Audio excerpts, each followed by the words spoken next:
The January 5th, 2023 regular session of the Clarksville City Council is now called to order. Pastor Stephanie Jenkins will serve as our chaplain of the day. Councilperson Deanna McLaughlin will lead us in the Pledge of Allegiance. I'll invite you to stand if you wish, and if you're able, Pastor Jenkins. Lord, I thank you for bringing each of us to a new year. In 1 Timothy 2, 1-7, your word states that petitions, prayers, intercession, and thanksgiving be made for all people, for king and those in authority, that we may live peaceful and quiet lives, and that we've gotten so that we can get to a place of holiness. Tonight, I lift up this council before you, Father, and I ask you to grant them wisdom to govern, guide them to make decisions that are best for our city as a whole, and not to give way to selfish pursuits. Bless them as individuals and their families. Release a spirit of unity and cooperation upon our great city, and bring clarity in this time of discussion today, and let your will be done. In Jesus' name we pray. Amen. Amen. To the flag of the United States of America, and to the republic for which it stands, one nation, under God, indivisible, with liberty and justice for all.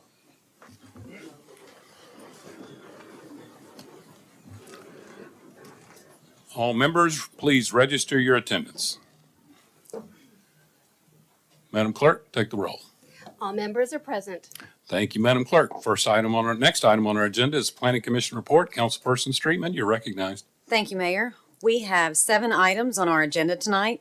Madam Clerk, will you please read the ordinances and resolution? Ordinance 59, 2022-23, first reading, amending the zoning ordinance and map of the city of Clarksville, application of Bryce Powers for zone change on property located at the intersection of Louisiana Avenue and Laura Drive from R2 Single Family Residential District to R6 Single Family Residential District. Ordinance 60, 2022-23, first reading, amending the zoning ordinance and map of the city of Clarksville, application of J&N Enterprises for zone change on property located at a portion of a tract located north of Tinytown Road, east of the Haddington Drive street stub, north of Danbury Drive, east of Barker's Mill Road and Torrington Lane, west of Sandpiper Drive, from R2 Single Family Residential District to R2A Single Family Residential District. Ordinance 61, 2022-23, first reading, amending the zoning ordinance and map of the city of Clarksville, application of Rita Home Builders for zone change on property fronting on the west frontage of Cave Street near the northern terminus of Cave Street from R3, 3-family residential district to R4, multiple family residential district. Ordinance 62, 2022-23, first reading, amending the zoning ordinance and map of the city of Clarksville, application of Anthony Weinrich, doing business as ADW Investments, for zone change on property located at 2 parcels fronting on the north frontage of Duncan Street, 135 plus or minus feet west of the eastern terminus of Duncan Street, from R4, multiple family residential district, to R6, single family residential district. Ordinance 63, 2022-23, first reading, amending the zoning ordinance and map of the city of Clarksville, application of James Pelham, for zone change on property located at the intersection of Earl Slate Road and Sanders Road from R1 Single Family Residential District to R2A Single Family Residential District.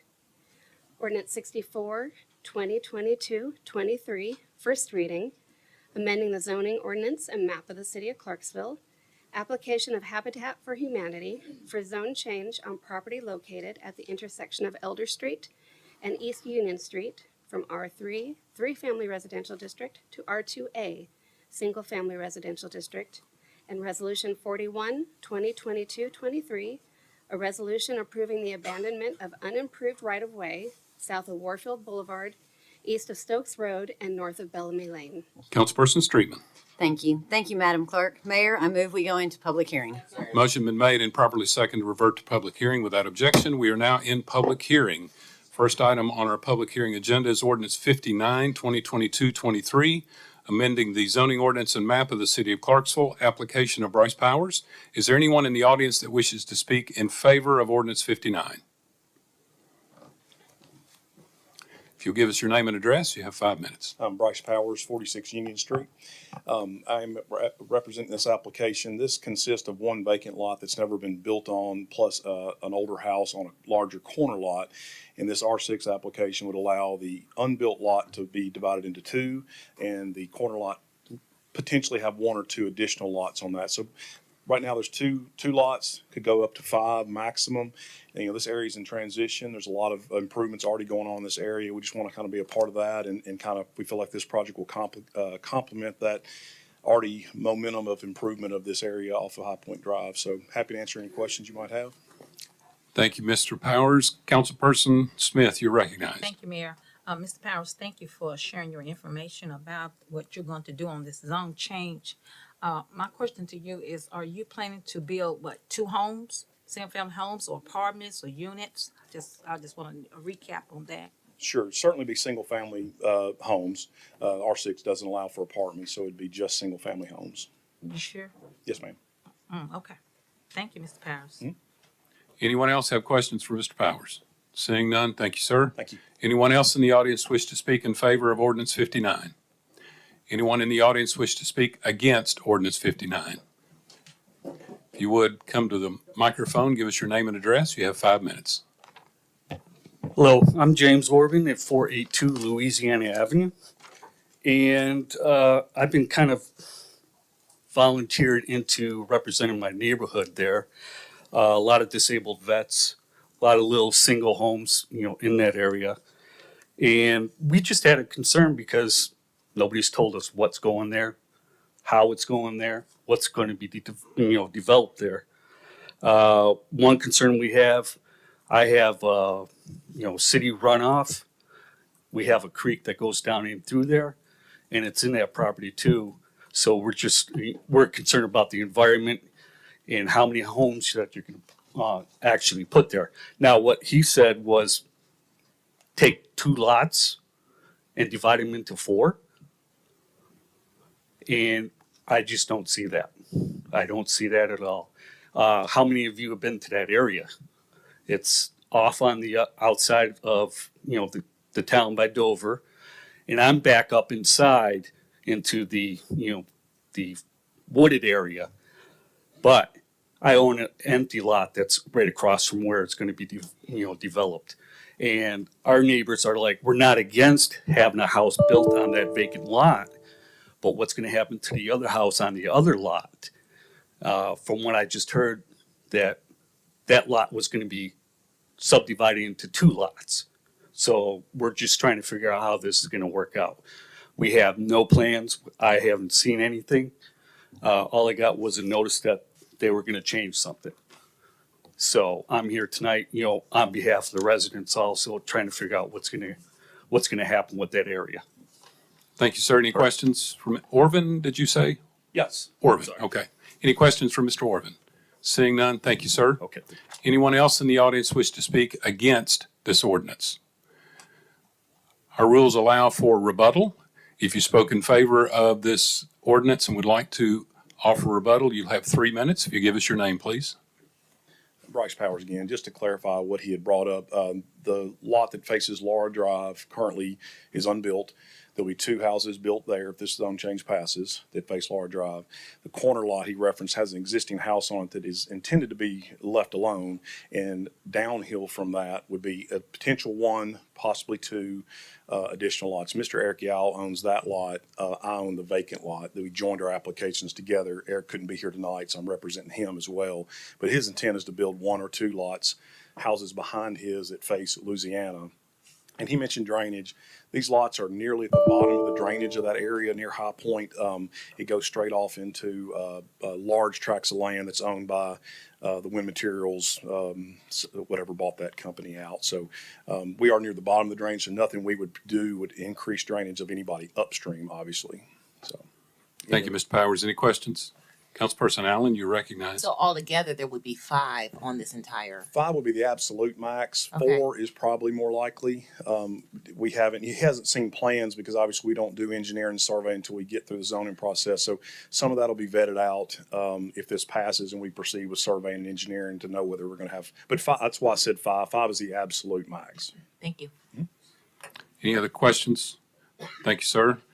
If you spoke against and would like to offer sir rebuttal, you're welcome to speak.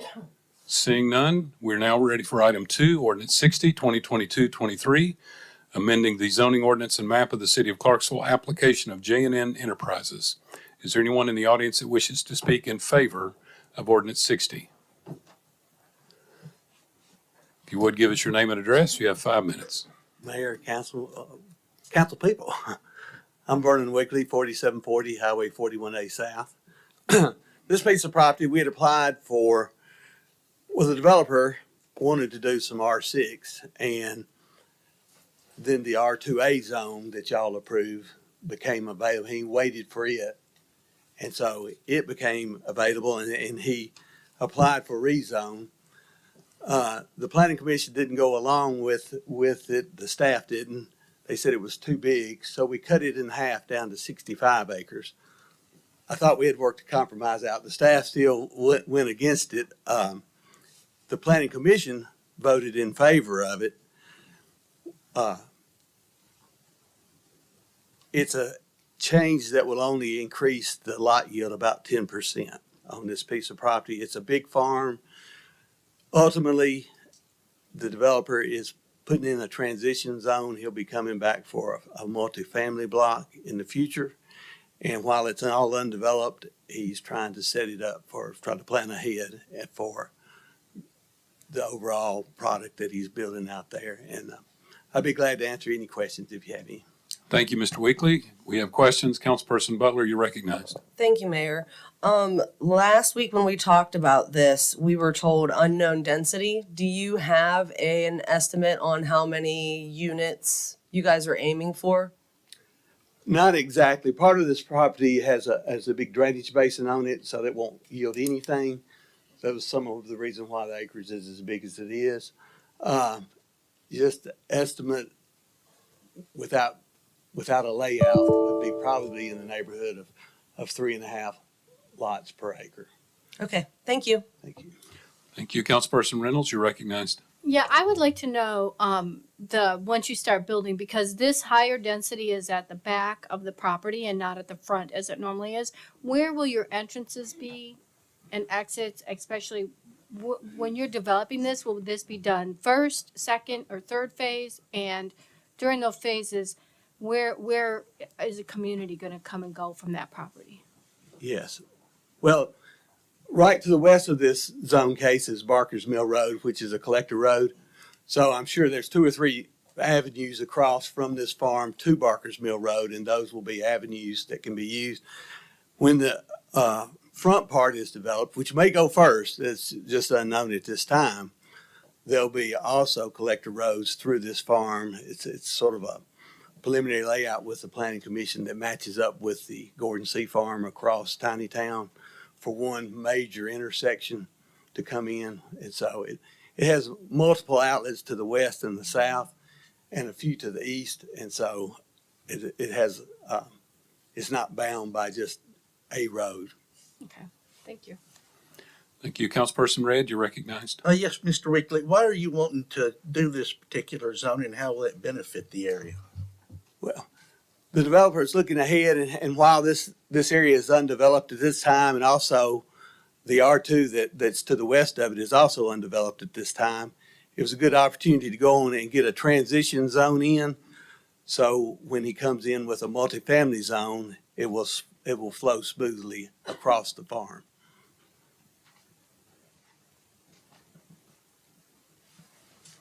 Councilperson Allen, you're recognized. So are you kind of thinking, okay, so we know this area's at the back, that's R2. You're kind of thinking once you go back, you might rezone the middle piece, something else, and then keep the front C2, or so it's a whole thing. It's not just that right there and then we're done. That's right. Okay. The back is the densest residential area. There'll be some multifamily, and this body approved an R2D development, part of this farm a couple years ago to the east. Mm-hmm. That also matches this, trying to transition into this R4 that we'll be bringing in the future. Okay. Any other questions for Mr. Weekly? Thank you, sir. Does anyone else in the audience wish to speak in favor of Ordinance 60? Anyone in the audience wish to speak against ordinance 60? Next item, item 3, ordinance 61, 2021, 2022, 23, amending the zoning ordinance and map of the city of Clarksville, application of Rita Home Builders. Anyone in the audience wish to speak in favor of ordinance 61? Mr. Rita, if you give us your name and address, you have 5 minutes. Ricky Rita, 2510 Lylewood Road. Happy New Year, Council. I'm here tonight on the zoning case on Cave Road. I think it's the proper zoning tonight for this. This area it's quite desolate. I grew up over here, and I do intend in the next 10 to 15 years of spending quite a bit of money in this area and revamping it, bringing it back to life, getting the taxes up on the tax record. I am not... When I pull my applications as townhouses. They're not apartments. They're townhouses. They're individually plumbed. They're individually wired. They're individual everything. They don't share the same thing. They're sold inside an HOA. I've got some for sale right now on Shelby Street. They're $219 a door, so you can actually buy you a living quarters. It's one. This area here's got a 1-car garage. This zoning here will have a 1-car garage on it also for each unit. And I ask you to go to Shelby Street sometime, drive through there and see those apartments. They look good in this area. Apartments, townhouses, they look good in this area. But we are looking to sell some of them to individual buyers. So any questions, guys?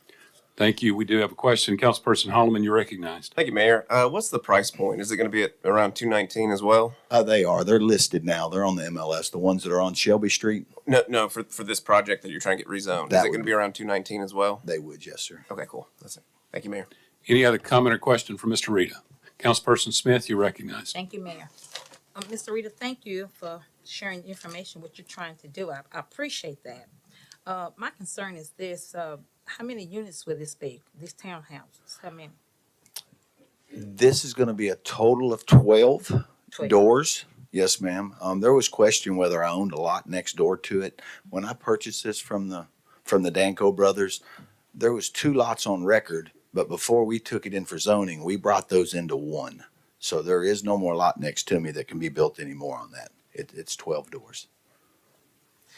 Okay, one other question, and it's concerning the, like when you build something, the upkeep on these apartments, are you taking care of your structures after you build them and maybe someone have a problem with them?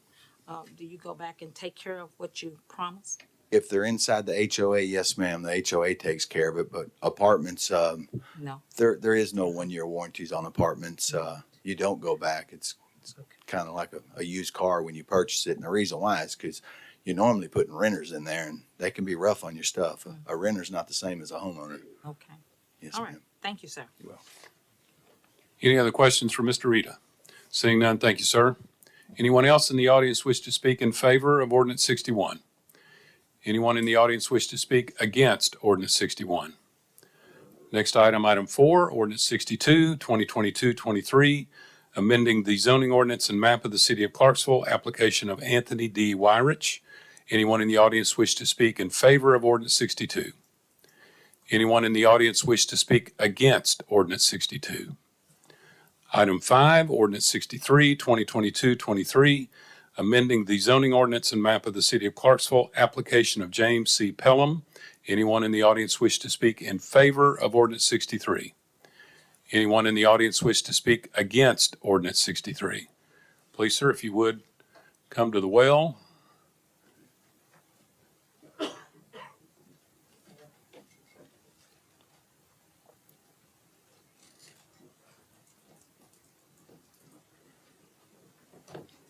If you'll give us your name and address, and you'll have 5 minutes. My name is Robert Ebaskin. Live at 301 Earl Slate Road. And I have myself, a letter from myself, and 3 other occupants of Earl Slate want to oppose this zoning change. We would respectfully request it to remain zone R1. It's a lot of traffic up and down that street. I saw this morning 2 school buses going opposite each other, and they had to stop to let one go by. And people could come down that hill like it was Warfield Boulevard. And I'm surprised that there's not more accidents in there than there are, but it's a quiet zone, quiet area, and we just respectfully request it to stay zone 1, R1. I have the letters from the other 3 or 4 occupants, if I can present those. If you'll give those to Lieutenant Gill, he'll give them to the clerk, and we'll make sure they're distributed to the council. Okay.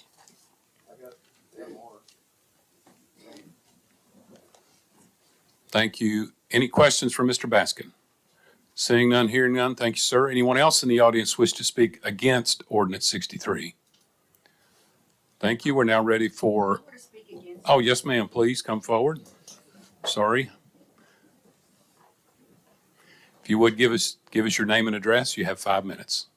I'm Susan Woodside. I live at 280 Earl Slick Road, and we have a quiet community, and we want to keep it like that.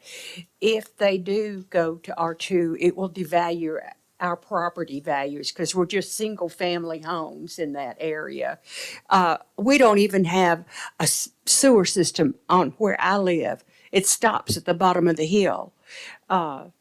So we would like for the council to veto that if you can, because we don't want anybody building a whole bunch of apartments in that little area. It would devalue our homes. And as you know, your home is one of the best, most valuable things that you own.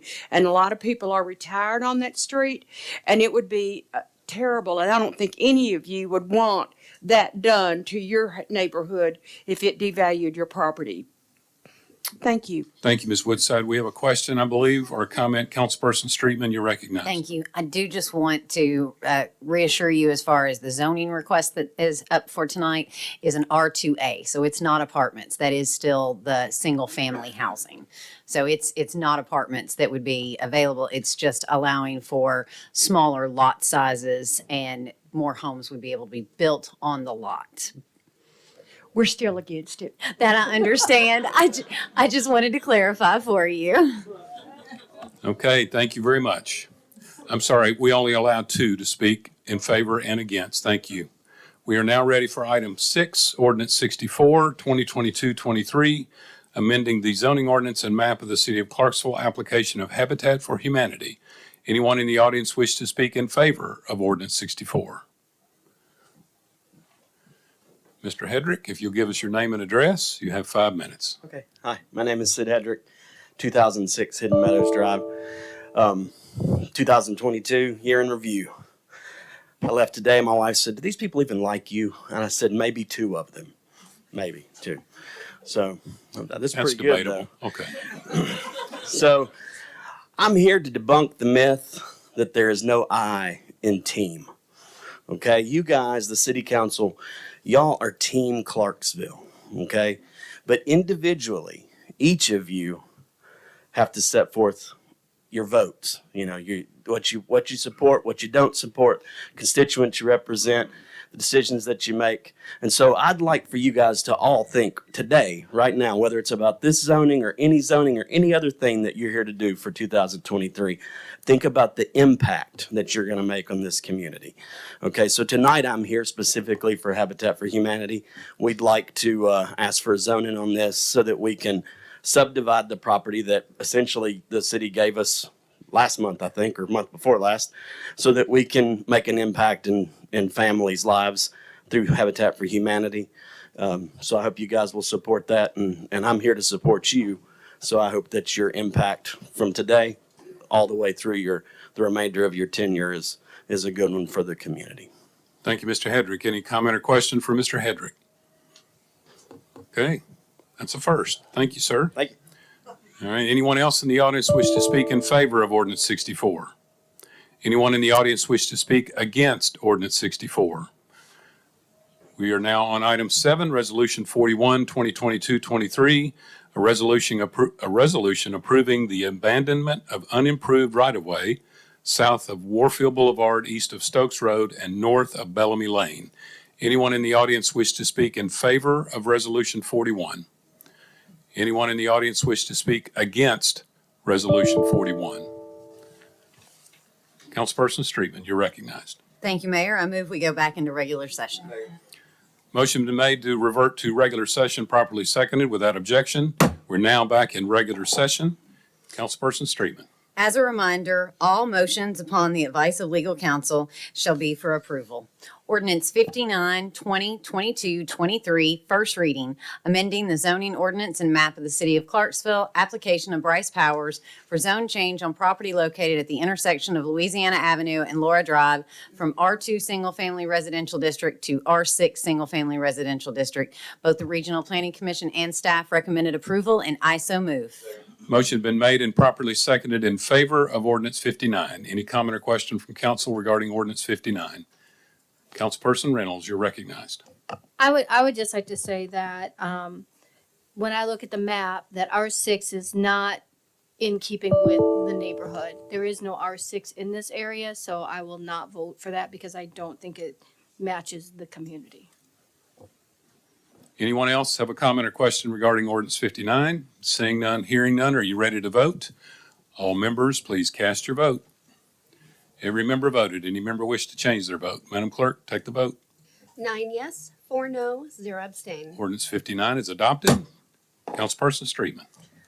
Ordinance 60, 2022, 23, first reading, amending the zoning ordinance and map of the city of Clarksville, application of J&N Enterprises Incorporated for zone change on property located at a portion of a tract located north of Tinytown Road, east of the Haddington Drive Street stub, north of Danbury Drive, east of Barker's Mill Road and Torrington Lane, west of Sandpiper Drive from R2 Single Family Residential District to R2A Single Family Residential District.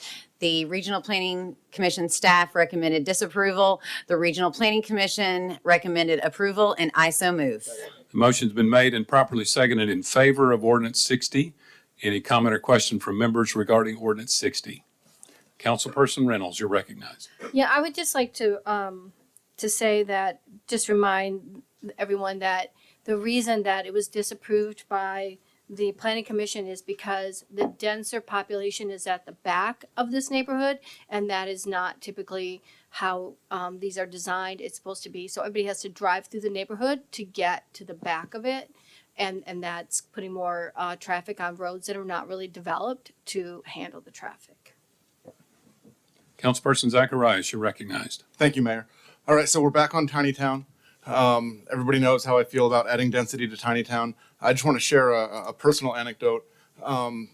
Those that know me know I'm a frequent traveler along Tinytown to get to Nashville to go to Predators games, and I have seen the travel time to get from where I live on the west side of Tinytown by the airport to the east side of Tinytown and exit 1. And starting this year, now it is faster, according to all of the GPS traffic, apps that are out there. It is now faster for me to get to exit 1 from the airport to go west on Tinytown, turn north to go through Kentucky to get on the interstate at exit 89 so I can bypass Tinytown completely. We have created a situation where the solution to navigating our streets is to leave the city and drive around. I understand it's only a 10% increase in density, but this is just a small portion of this property, and it is going to get bigger.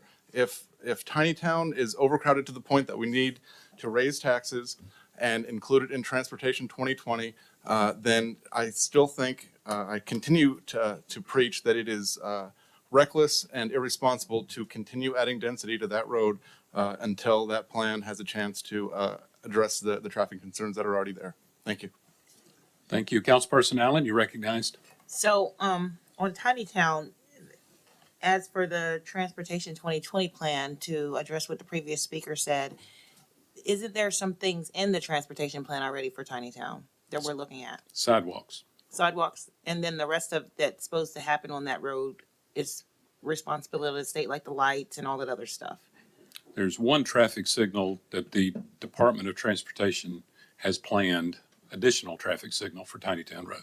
Okay, thank you. Thank you. Councilperson Butler, you're recognized. Thank you, Mayor. I don't know why I feel like saying this, but I feel like saying it. I live in a development that everybody knows about because it's Chick-fil-A on Wilma Rudolph. And our fix to getting out of our neighborhood is to, instead of turning onto a light, go the whole way around Walmart and down past some hotels. And it's just like, I feel like that's just something people need to do. And I actually think if people are going to Nashville, maybe getting on the highway as soon as possible is probably the best option anyway. And that might actually help alleviate some of the traffic because people just want to go the shortest way to get to their place. And the shortest way ends up not being the shortest way because traffic is crazy. So I just wanted to throw that out there.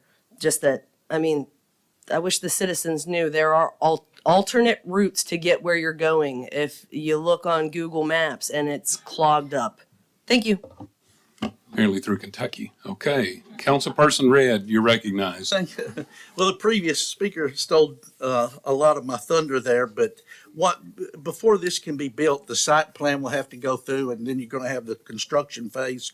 I mean, the signal lights will be put in, and the 2020 road improvement plan should be underway by then. And if we just look at one area and the traffic concerns and overpopulation, I mean, go at Boot Hill one time. I mean, it's not just in this area. And I know Tiny Town is a bad area, but it depending on the time of day, it takes you a long time. But I do know the shortcut going up Boot Hill that goes around. So that's a very good point that I was going to make up as well. So I think we'll be voting for approval. Thank you.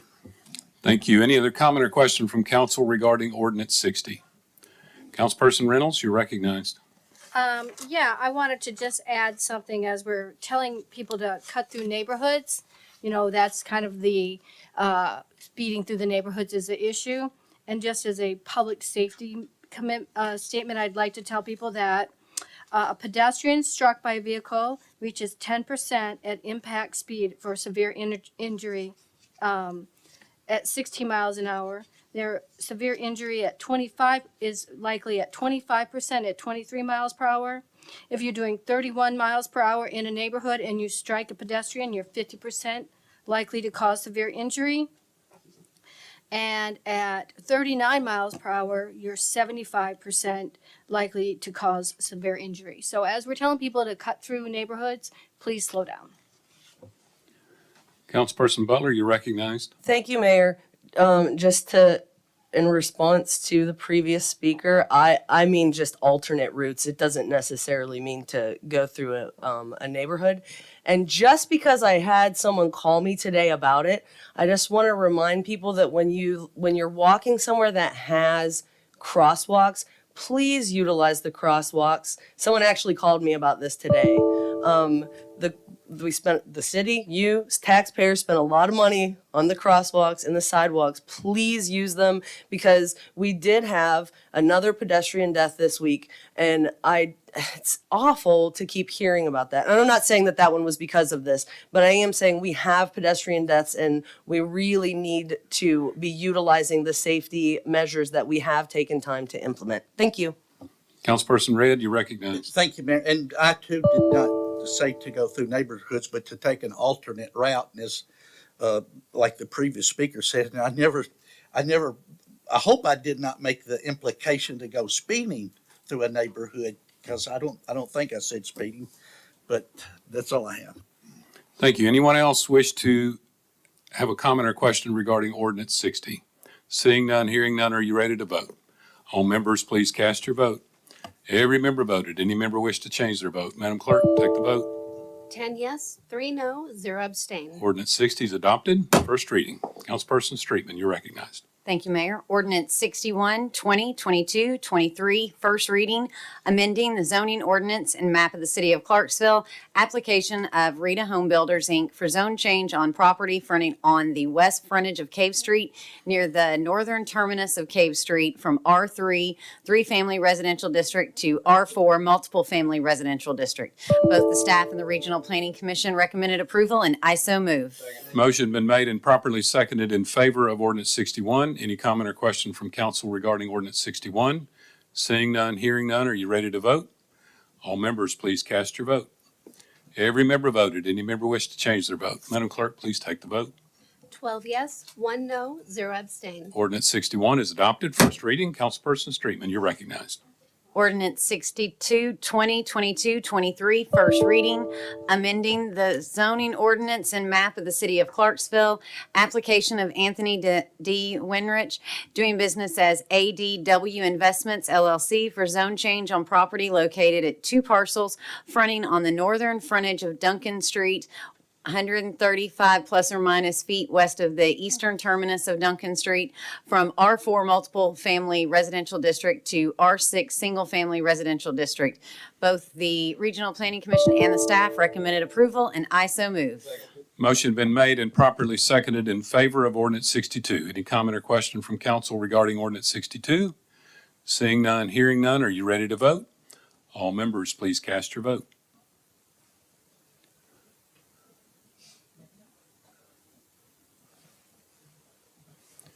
Every member voted. Any member wish to change their vote? Madam Clerk, please take the vote. 13 yes, 0 no, 0 abstain. Ordinance 62 is adopted. First reading. Councilperson Streetman, you're recognized. Ordinance 63, 2022, 23, first reading, amending the zoning ordinance and map of the city of Clarksville, application of James C. Pelham for zone change on property located at the intersection of Earl Slate Road and Sanders Road from R1 Single Family Residential District to R2A Single Family Residential District. Both the Regional Planning Commission and the staff recommended disapproval. I so move for approval. Motion been made and properly seconded in favor of ordinance 63. Councilperson Shekinah, you're recognized. Thank you, Mayor. I would just like to echo what the residents of Earl Slate Road pointed out, as well as what the Regional Planning Commission staff and the Regional Planning Commission, the commissioners themselves, both voted against it for the obvious reasons. It's not the right zone. Although we're not talking about a lot of houses in this particular area, but it's just not the right zone, and both the staff and the commissioners recognize that. And I would just like for all of us here to honor those two entities as well as these residents that came out tonight. Thank you. Thank you. Councilperson Streetman, you're recognized. Thank you, Mayor. I would just like to state that when the Regional Planning Commission voted on this, we voted unanimously against the approval for this. If you just take a quick look at the map, you can very easily see that almost the entirety of it is R1. So R2A doesn't in any way fit in there. So I too would like to recommend disapproval to all of you and ask that, not recommend disapproval, but ask that you vote against the approval of this zoning. Sorry, it's different words in the different meetings. So thank you. Councilperson McLaughlin, you are recognized. Thank you, Mayor. Although I wasn't part of this voting body last week, I was here for the presentation from the Planning Commission, and several things would lead one to believe that this should be disapproved. One is what one of the residents mentioned, that they're on septic, not on sewer, and the various street department concerns regarding drainage. And based on that, I will be voting for disapproval. Thank you. Thank you. Councilperson Butler, you're recognized. Thank you, Mayor. Anyone can shake their head on this. I just trying to make sense of my notes from last week. So currently it's 2 to 3 lots and they're trying to get 4 lots out of it, right? Does anyone remember? Councilperson Streetman, you're the representative. You want to address that? I believe that, and I apologize, I don't have that written from where he said that, but I believe that was what they said. They could already get more than one home on there. This would allow them to increase it to even more. Okay, I understand what everybody's saying, but whenever we have ones like this where we're talking about adding one additional house, I don't get it. So I am voting yes, but everybody already knew that. Thank you. Councilperson Holloman, you're recognized. Thank you. I'm actually kind of for this one. If you drive through the area, you can see it's like that area of Clarksville is probably, it's the biggest wasted potential of Clarksville. I mean, it's got Fort Defiance. It's quiet. I mean, drive up the road. You've got a boat ramp. It's actually a really nice area. I think this will be good for the area, so I will be voting for it. I think this is off of Rossview Road. Oh, are we? I'm so sorry. That is my fault. Okay, Councilperson Reynolds, you're recognized. I would just like to address what was said earlier. One of the concerns at the RPC was because most of them are on septic tanks, and dividing it would cause issues, and whether they would have to connect back into the sewer back there over a ditch or getting the septic fields in there. That was the concern. Councilperson Markey, you're recognized. Thank you. I guess just to add to that, based on my notes from last week also, that they will be required to upgrade to septic. So I guess that it doesn't really matter because they have to do that portion and in order to build these homes and get inspection approval and all that stuff done as well. Thank you. Thank you. Councilperson Red, you're recognized. Thank you. And that was going to be, I guess, a question or a note too, that before they can build there and do the site plan and be approved for that, I think they have to go ahead and do something else with the septic before they can actually build, even if we vote for approval. Anybody else wish to comment or have a question on ordinance 63? Seeing none, hearing none, are you ready to vote? All members, please cast your vote. Every member voted. Any member wish to change their vote? Madam Clerk, take the vote. 3 yes, 10 no, 0 abstain. Ordinance 63 fails. Councilperson Streetman, you're recognized. Thank you, Mayor. Ordinance 64, 2022, 23, first reading. Amending the zoning ordinance and map of the city of Clarksville, application of Habitat for Humanity for zone change on property located at the intersection of Elder Street and E Union Street from R3, three-family residential district to R2A, single-family residential district. Both the Regional Planning Commission and the staff recommended approval, and I so move. Motion been made and properly seconded in favor of ordinance 64. Any comment or question regarding ordinance 64? Councilperson Markey, you're recognized. It's just a quick comment for anybody who doesn't know, but Habitat for Humanity is accepting application for their homes throughout the month of February. So check on that. Thank you. Okay, thanks for that. Councilperson Zacharias, you're recognized. All right, thank you, Mayor. Of course, I am a huge fan of everything that Habitat does, but as I have been saying recently, since my wife has accepted a position on their board of directors, I will be abstaining from this vote just to eliminate the appearance of a conflict of interest. Thank you. Thank you. Anyone else have a comment or question regarding this ordinance? Seeing none, hearing none, are you ready to vote? All members, please cast your vote. Every member voted. Any member wish to change their vote? Madam Clerk, please take the vote. 12 yes, 0 no, 1 abstain. Ordinance 64 is adopted. First reading. Councilperson Streetman, you're recognized. Resolution 41, 2022, 23, a resolution approving the abandonment of unimproved right-of-way south of Warfield Boulevard, east of Stokes Road, and north of Bellamy Lane. Motion for approval. Motion been made and properly seconded in favor of Resolution 41. Any comment or question regarding 41? Resolution 41. Seeing none, hearing none, are you ready to vote? All members, please cast your vote. Every member voted. Any member wish to change their vote? Madam Clerk, please take the vote. 13 yes, 0 no, 0 abstain. Resolution 41 is adopted. Councilperson Streetman. That concludes my report, Mayor. Thank you. We're now ready for Councilperson Reynolds. For what purpose? Yes, I'm sorry. It's probably too late, but I made a wrong vote. I'm almost embarrassed to say that. Is it too late to change my vote? Yes. On item number 3, ordinance 61, 22, 23, I meant to say yes. If it's too late, I understand. Yes, it is too late. I just wanted to say publicly You that can catch it on second reading. yeah, thank you. All right. We're now ready for the consent agenda. Madam Clerk. All items on this portion of the agenda are considered to be routine and non-controversial by the council and may be approved by one motion. However, a member of the council may request that an item be removed for separate consideration under the appropriate committee report.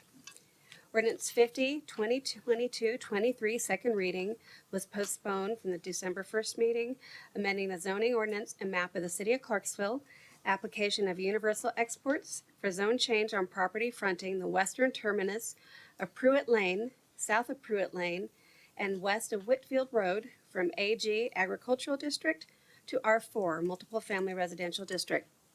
Ordinance 51, 2022-23, second reading, an ordinance authorizing the mayor or his designee to enter into an agreement and acquire property for a public purpose for expansion of Dixon Park and to swap and convey City of Clarksville property in exchange therefor. Ordinance 52, 2022-23, second reading, amending the zoning ordinance and map of the City of Clarksville, application of Arthur Parchman, Colt Milam agent, for zone change on property located at the intersection of Cumberland Drive and Charlotte Street from C2 General Commercial District to R6 Single Family Residential District.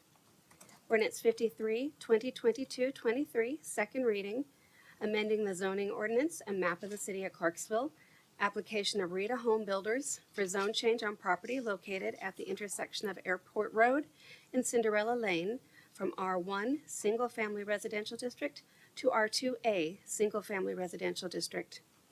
Ordinance 54, 2022-23, second reading, amending the zoning ordinance and map of the city of Clarksville, application of Bryce Powers for zone change on property located at a parcel fronting on the south frontage of Vine Street, at the terminus of Vine Street, and an adjacent parcel fronting on the north frontage of Cedar Street, at the terminus of Cedar Street, from C1 Neighborhood Commercial District to R6 Single Family Residential District.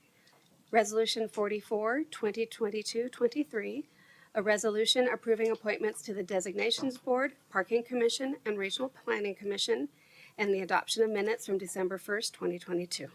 I'll entertain a motion in a second. Motion been made and properly seconded in favor of the consent agenda. Councilperson Smith, you're recognized on the consent agenda. Yes, Mayor. I said this last meeting, I would like to pull 52-2022-23 ordinance number 3. Okay, that's item 3, ordinance 52. Councilperson Reynolds, you're recognized. Yes, I would like to pull ordinance 50, 2022-23, item number 1. Item number 1, ordinance 50. Councilperson Streetman, you're recognized. Yes, I'd like to record an abstention for resolution 44, 2022-23. Okay, anyone else wish to be recognized on the consent agenda?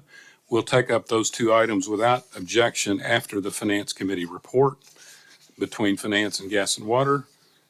Okay, we are now voting on the consent agenda. All members, please cast your vote.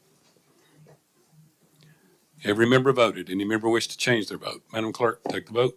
13 yes, 0 no, 0 abstain. Consent agenda is adopted. Thank you. We're now ready for the Finance Committee report. Chairperson Streetman, you're recognized. Thank you, Mayor. Ordinance 57, 2022-23, first reading, an ordinance authorizing the mayor through the city attorney or his designee to conduct negotiations and enter into an agreement for purchase of certain property to be used as a fire station. Both the Finance Committee and Public Safety Committee voted for approval, and I so move. Motion been made and properly seconded in favor of ordinance 57. Any comment or question regarding ordinance 57? Seeing none, hearing none, are you ready to vote? All members, please cast your vote. Every member voted. Any member wish to change their vote? Madam Clerk, take the vote. 13 yes, 0 no, 0 abstain. Ordinance 57 is adopted. First reading. Chairperson Streetman. Ordinance 58, 2022-23, first reading, an ordinance authorizing the mayor through the city attorney or his designee to conduct negotiations and to enter into an agreement to acquire property for expansion of Dixon Park, or should negotiations fail, to pursue condemnation through use of eminent domain for acquisition of property for a public purpose for expansion and development of Dixon Park. Both the Finance and Parks and Recreation Committee voted in favor of approval, and I so move. Motion been made and properly seconded in favor of ordinance 58. Any comment or question regarding ordinance 58? Seeing none, hearing none, are you ready to vote? All members, please cast your vote. Every member voted. Any member wish to change their vote? Madam Clerk, take the vote.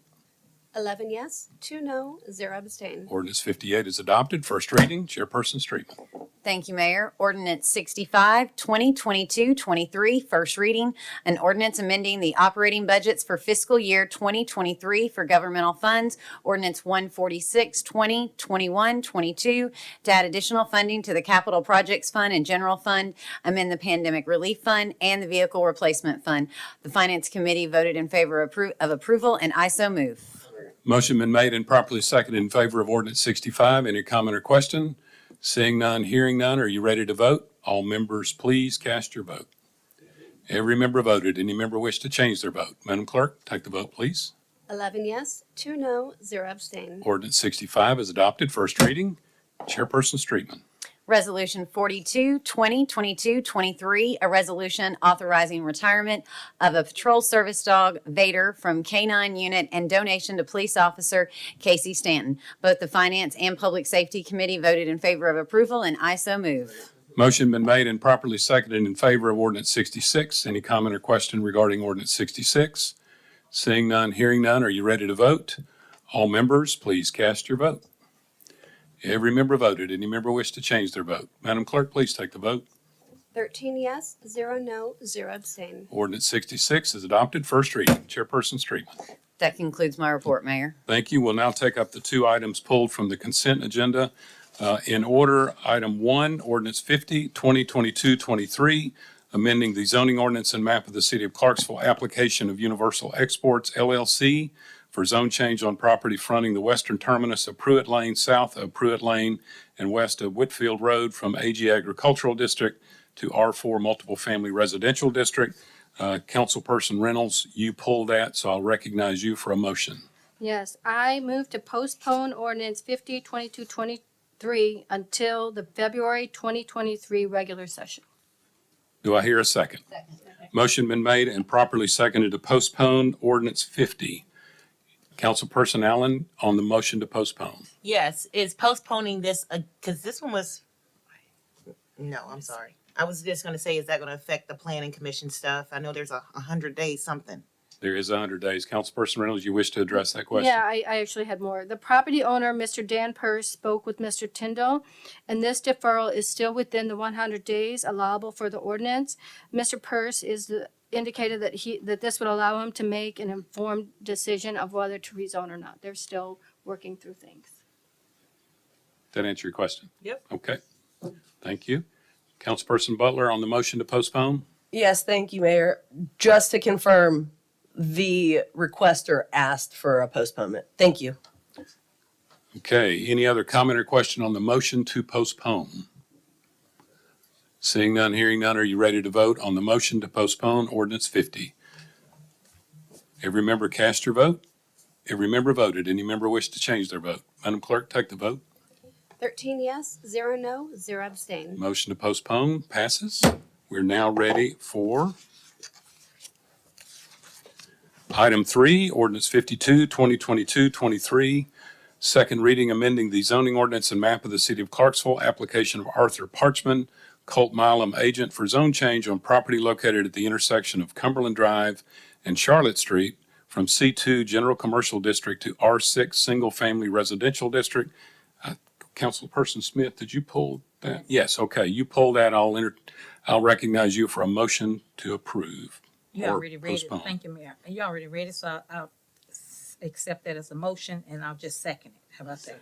Okay, we have a motion and a proper second in favor of ordinance 52. Councilperson Smith, you're recognized. Yes, Mayor. Thank you. The reason I pulled this, council, is because we know that we have some residents to come in and, I don't know if Mr. Osborne is still here.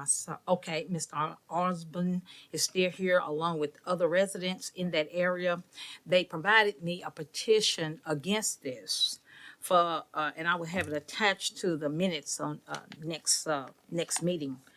It was about 15 residents on that particular petition against zoning this to R6 because of the high density.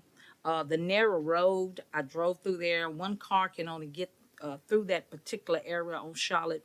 The streets are too narrow to put all of these particular so-called R6 homes on there.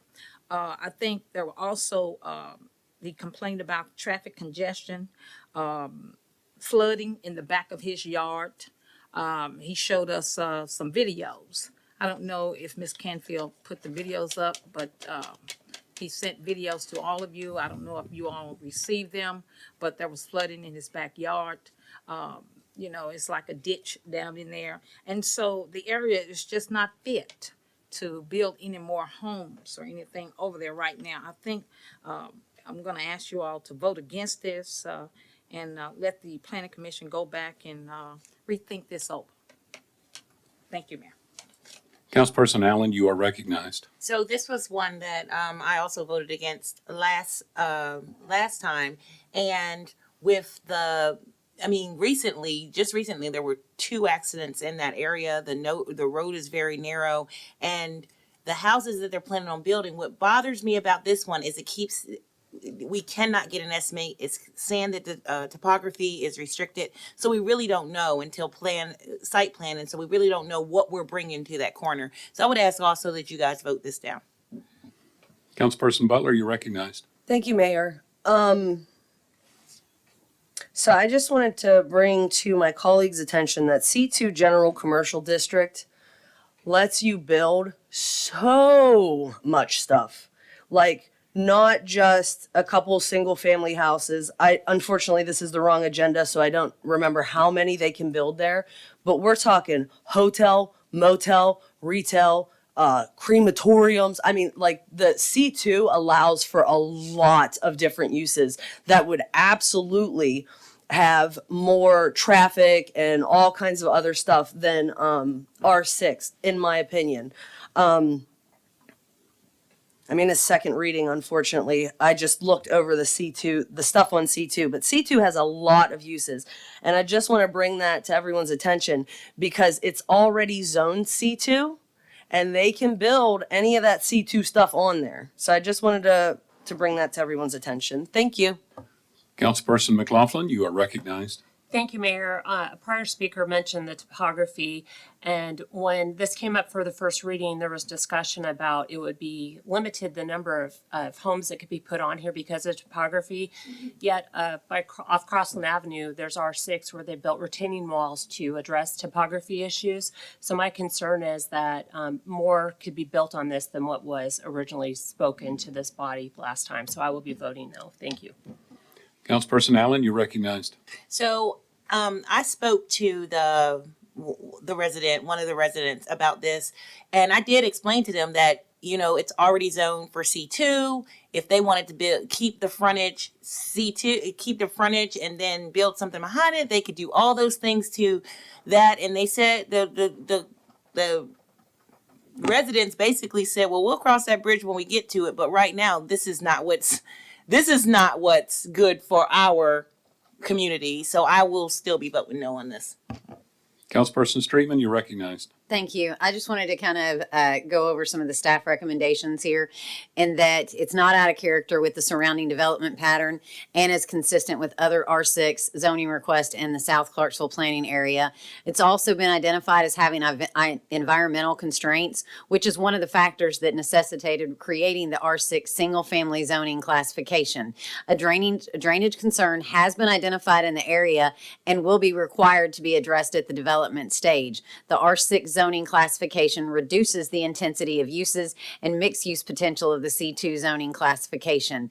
That was something that was referenced by one of the previous council members that spoke in regard to the various different things that you could have. One of those things that you could have with C2 zoning is that you can I know you can put apartments in there. I know there's some restrictions on the size, so I can't, guarantee that could go there, but that is one of the potential uses for C2 zoning. Also, is what was talked about, I believe it was either last month at the council meeting, the regional planning commission meeting, or both. By doing this could actually be a way to resolve some of the area. As you can see where it was talked about, it's been identified in the area and required to be addressed. So to me, this is a way to solve a problem that they have there, and rather than leaving it as C2, as was spoken to the various other options that you can have available. Councilperson Smith, you're recognized. Thank you, Mayor. Thank you all for sharing everything that you heard about it, know about it, and you think about it. However, we hear the cries of the citizens who live in that area, and they know that the streets are too narrow. The flooding is over there. You can't put sidewalks. It would be a problem for first responders trying to turn around. I live over there, so I know it, not that close, but I know about it because I'm over there all the time. And I hear the cries of these constituents of mine, and I want to support what their complaints are about. It seems to concern them, and it also concerns me as their representative. And so I would like for us, if you would please, hear the cries and vote this down. C2, if they really had wanted to put something over there for its businesses, they would have done that in these years. However, there's lots are too small to put. You can't put too much over there, C2, because it's too small. And so I'm just trying to bring forth the concerns of these citizens who need us to hear his cries, their cries, I should say. As I said, there's a petition of about probably about 15 or 20 citizens on there. And so I hope that we support what we have been elected to do to help our citizens and to help this city. Thank you very much. Thank you. Councilperson Shekinum, you're recognized. I'd like to call for the question. Question been called for. Any objection to the question? Hearing none, before we vote on the question, let me say this. The chair can't make a motion for approval, as was stated when we started out. So if you would, please give me a motion and a proper second, just to clarify. We have a motion and a second. Okay, now we are voting on ordinance 52. All members, please cast your vote. Every member voted. Any member wish to change their vote? Madam Clerk, take the vote. 6 yes, 7 no, 0 abstaining. Ordinance 52 fails. We're now on Gas and Water Committee report. Chairperson Redd, you're recognized. Thank you, Mayor. Director Riggins would like to express his thanks to all the city employees who assisted in the gas and water service to customers throughout this latest severe weather event. He also wanted me to express his thanks to the mayor and all the council members for completing the utility board training within the required time, although it was tight. This will assist in preventing Clarksville from being denied much needed grants in the future, and we have learned a lot from doing that. And finally, he wanted me to mention his appreciation for a small group within his department led by the gas manager, Troy Jones, who are responsible for hedging purchases of natural gas. This is a process that's been required of Clarksville approximately for 10 years due to low natural gas prices, but deemed necessary again earlier this year as said prices began to climb sufficiently. All said, due to the efforts of this group, early estimates represent an overall savings of $2.6 million for the natural gas customers and of the city gas and water for the 2022 calendar year. And that concludes my report. Good report. Any comment or question regarding this committee report? Hearing none, seeing none, we're ready for Neighborhood and Community Services Committee. Chairperson Streetman, you're recognized. Thank you, Mayor. The fiscal year 23-24 Community Development Block Grant application process will close on Tuesday, January 10th, 2023. The city anticipates receiving $1,032,000 in federal dollars from the U.S. Department of Housing and Urban Development for activities that benefit Clarksville residents. For more information about the application process or technical assistance, please visit our website or contact Michelle Klein at 931-648-6133. The next Neighborhood and Community Services Committee will be held on Wednesday, January 11th, 4:30 p.m. at the second floor conference room. Thank you. Any comment or question regarding this committee report? Seeing none, hearing none, we're now ready for Parks and Recreation Committee. Chairperson Holloman, you're recognized. Thank you, Mayor. All right, December is over. So that was a busy month. But coming up events, the department has several events coming up. Join us this Monday, January 16th at Burt Cobb Recreation Center for their Martin Luther King Jr. celebration. Guests will be invited to collaborate on a banner to celebrate the life and achievements of Dr. King. The banner will be displayed at the center during the month of February. Members of the department leadership team will join Montgomery County staff for FEMA-hosted sports and event risk management training. That's on January 9th and 10th at the Wade Bourne Nature Center. And that is at Rotary Park, I believe. I think that's correct. Tickets are still available for the new Clarksville Social event on February 3rd at the Wilma Rudolph Event Center. Join us for a caricature. I cannot say that word, so I'm not going to try to say it. Wine, dancing, and mingling at this upscale vendor event that is for adults who are 21 and up. Try some of the best brews from local craft brewers and find tempting sweets from local bakers and confectioners. Visit ClarksvilleParksRec.com to get yours before this event sells out. And that concludes Parks and Recreation. This is the New Providence pronunciation, but is that charcuterie? Is that what it is? Charcuterie? Okay. I don't know. Oh, a mean cheese tray. Okay, Yeah. on steroids. I got it. Yeah. That I understand. Okay, thank you. Any comment or question regarding this committee report? Seeing none, Public Safety Committee, Chairperson Holloman, you're recognized. All right. First up, we have Resolution 43, 2022-23, a resolution expressing support for a license plate reader equipment acquisition and program. Public Safety voted for approval, and I so move. Motion been made and properly seconded in favor of Resolution 43. Councilperson Smith, you're recognized. Mayor, thank you. The reason I want to speak about this is not that I'm against this, it's that we receive so many emails that would not support this. And I did a lot of research on this license plate thing. I've been looking on this on the website. I think I pulled about 7 or 8 research papers. And what the lady said that stood before us today is so true. My concern is I have so many more questions based upon the information that I've read, the research that I've done. And it talks about the main thing is, why do we really need to waste money with all of the technology available to our officers today? For example, new technology that is being used by law enforcement includes body-worn cameras, dashboard cameras, drones, smartphones, automatic license plate readers, and handheld radar devices. The surveillance cameras automatically, which the police officers use today, automatically already read license plates. They're already visible. They can do that. So my thing is this: I read about the lawsuits that go against the protection clause, where the license plate readers can identify people based upon their images, and it said race.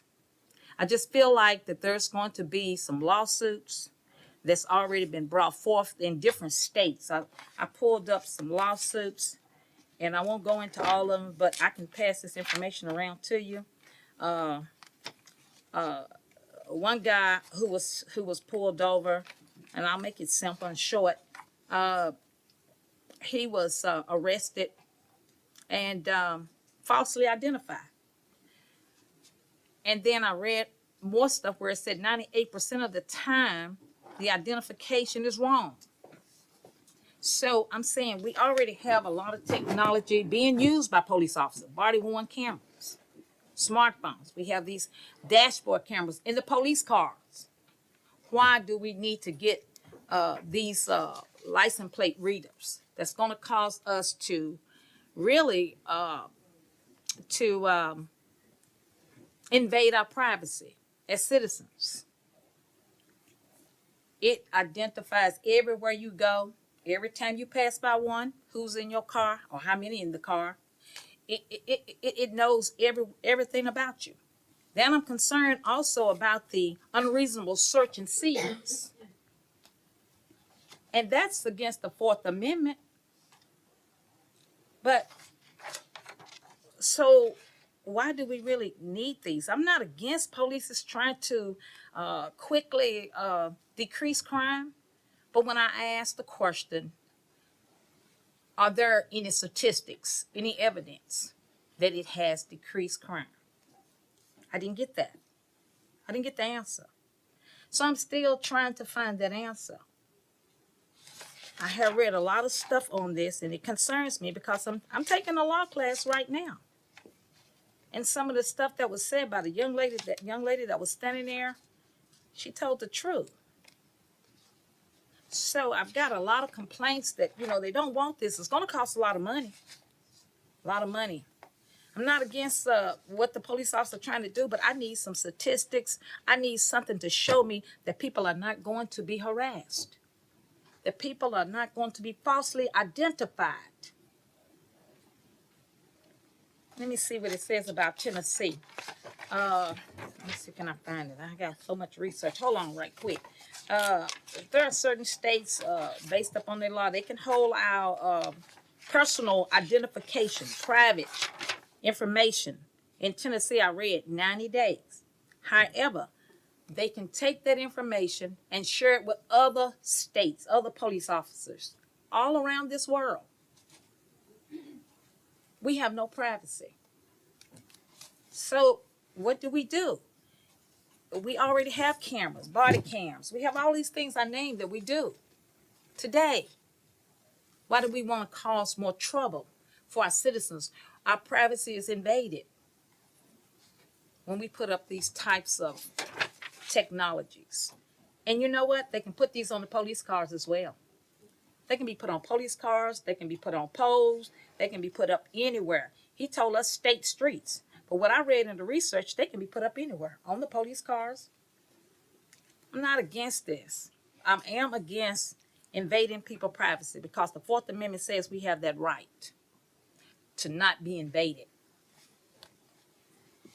So that's all I would like to say. But if you want to see some of this research that I've done, and I'm still looking into it, I just ask that we postpone this until we all learn some more about it. That's all I have to say. Thank you, Mayor. Thank you. Councilperson Marquis, you're recognized. Thank you, Mayor. All right, so this was a very, I guess, interesting and tough one because there are a lot of pros and cons that need to be weighed heavily. For starters, just to clarify a little bit of information that I've looked into. To start off, this is a grant that we are getting from the state that will last us for 3 years. After the third year, then the city is supposed to be picking up the maintenance and upkeep and funding of these cameras. The initial cameras will be 12 of them. Most of that, well, all of them will be on state routes, 4 of them particularly on exits 1, 4, 8, and 11. And the rest of them are like Tiny Town, Peters Mill, Fort Campbell Boulevard, Wilmar Rudolph, Madison Street areas. So the locations will be known as far as where the public is concerned on that. The cameras, the concerns are very valid. There are a lot of things that can go wrong with this, especially right now we're looking at this from a public safety standpoint of saving lives, right? And that's how it starts. And we can see it in other really big cities, in particularly who started off this way where I'm from New York City. Let's take that for example. After 9/11, people were scared and it slowly turned into a public safety. We need to make sure that there isn't anything funny going on. People aren't planting bombs or anything in the subways. And it has escalated from that time frame into facial recognition software, which this is very capable of if we so choose to. I'm not sure how that will play out for us, if it's a decision that the council will make one day, or if it's something that CPD will do automatically. Right now, that's not in question, but again, this is the start. And so this software collects a ton of information. And think of it kind of like an Excel spreadsheet. You have a lot of data that's being collected that's kind of just sitting there. So every single vehicle that goes through these cameras, it takes a picture and the software translates the picture into numeric numbers and letters, and it gives you all that information. And then it can create subfolders of, well, this license plate was captured at this camera. It kind of creates like a little trail. And for somebody who's not looking for anything, it doesn't really matter. It just sits there on a cloud server, and an analyst can, again, go in, filter out the results, and get that information of whatever they're looking for. Right now, the way that it's intended to be used is for, Amber Alerts, BOLOs, missing persons, which is the other side of this that needs to be heavily considered also. because, for example, just the last 2 weeks across the country, there were incidents where children were abducted in vehicles under the age of 1. One coming out of Ohio where twins were abducted, and it took almost a week to find them. And one of them was found in Indiana. And then just like on the 3rd, like 2 days ago, pretty much, another child was abducted in a vehicle, 8 months old. And it brings the question of saving these lives also, but at what cost? And that's why it needs to be weighed heavily, because right now we're setting off with good intentions, but we're never, all of us up here aren't going to be here forever. The chief isn't going to be here forever. And Clarksville is growing at a astronomical rate of people of all walks of life coming here from across the country that have different values. And though we may want to do the right thing to help people and save lives, the next person may not. And that's why this has been a really difficult decision to make on how to come and deal with this. Because again, like tonight alone, just there was a really bad accident off Fort Campbell Boulevard. Literally, my street is like right next to it, and traffic was so backed up. Coming down Providence, there was another accident, and then there was apparently another one on Wilmore Rudolph.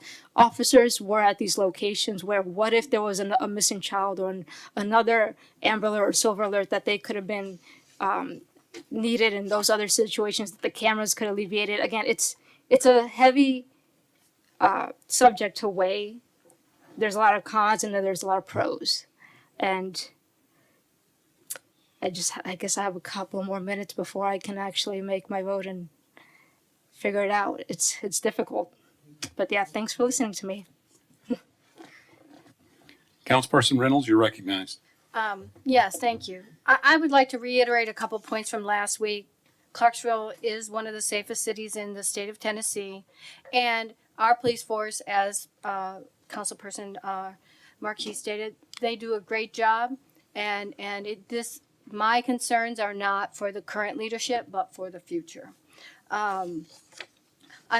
Just to kind of go at it a little bit of a different light is I've always worked in healthcare, and I've been actively involved as we integrated computers and data into healthcare. Throughout my career, it has been my responsibility to protect patients' privacy and their healthcare data. There are many instances of data breaches or employees accessing patients' records without a need to know. In 2022, data security and privacy are an issue in all aspects of individual lives. I said in my newsletter, I started out in my career fighting for a typewriter for my pharmacy because I needed a new electric one.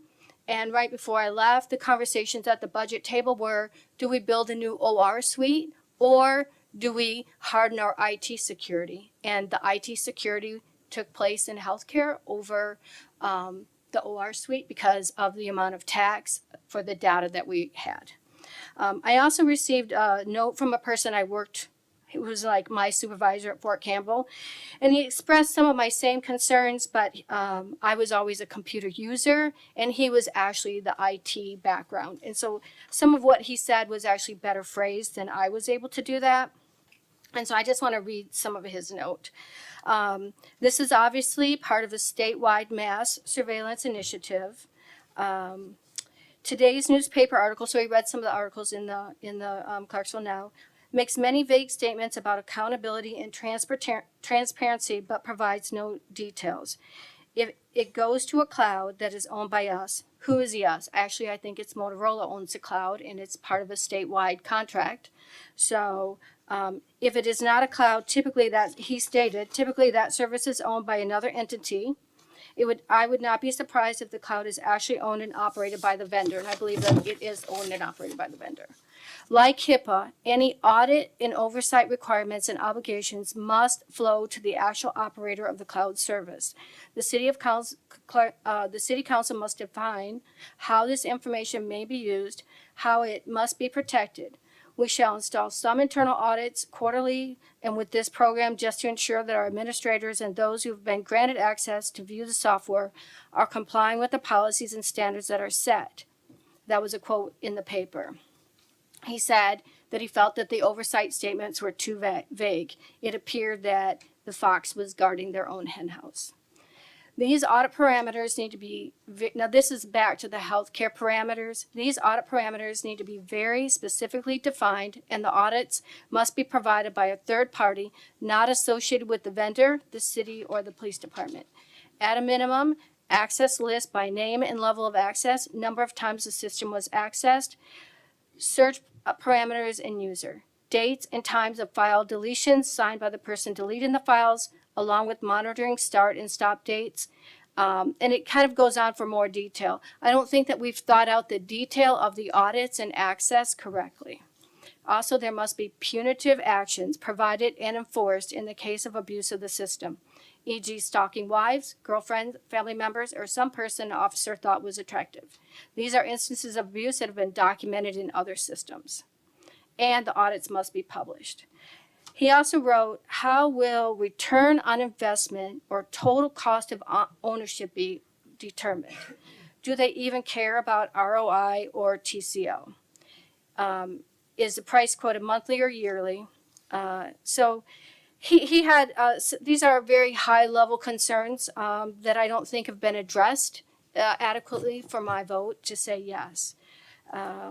I do want to go on to say the Fourth Amendment goal is to protect our privacy against the government. It provides that we shall be secure in our persons, places, effects, and homes from unreasonable searches and seizures. And that warrants issue, they must be based on probable cause and be particular in their description of the places to be searched and the things to be seized. There will be no warrant requirements for this data. That was stated by the chief. I'd like to go on that in this chamber, we voted to protect the Second Amendment rights for our residents. Even though the death due to gun violence and accidental injury are now more common than motor vehicle accidents. And in our nation, it is now the #1 cause of death for children as published by the New England Journal of Medicine. So these are our rights. If you believe one right, then you should protect the other right.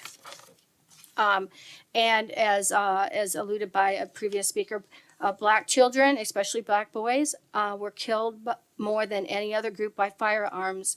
And again, that's by the Journal of Medicine and Pediatrics. So rights are rights. If you believe in Second Amendment rights, then you should also believe in Fourth Amendment rights. They're not separated.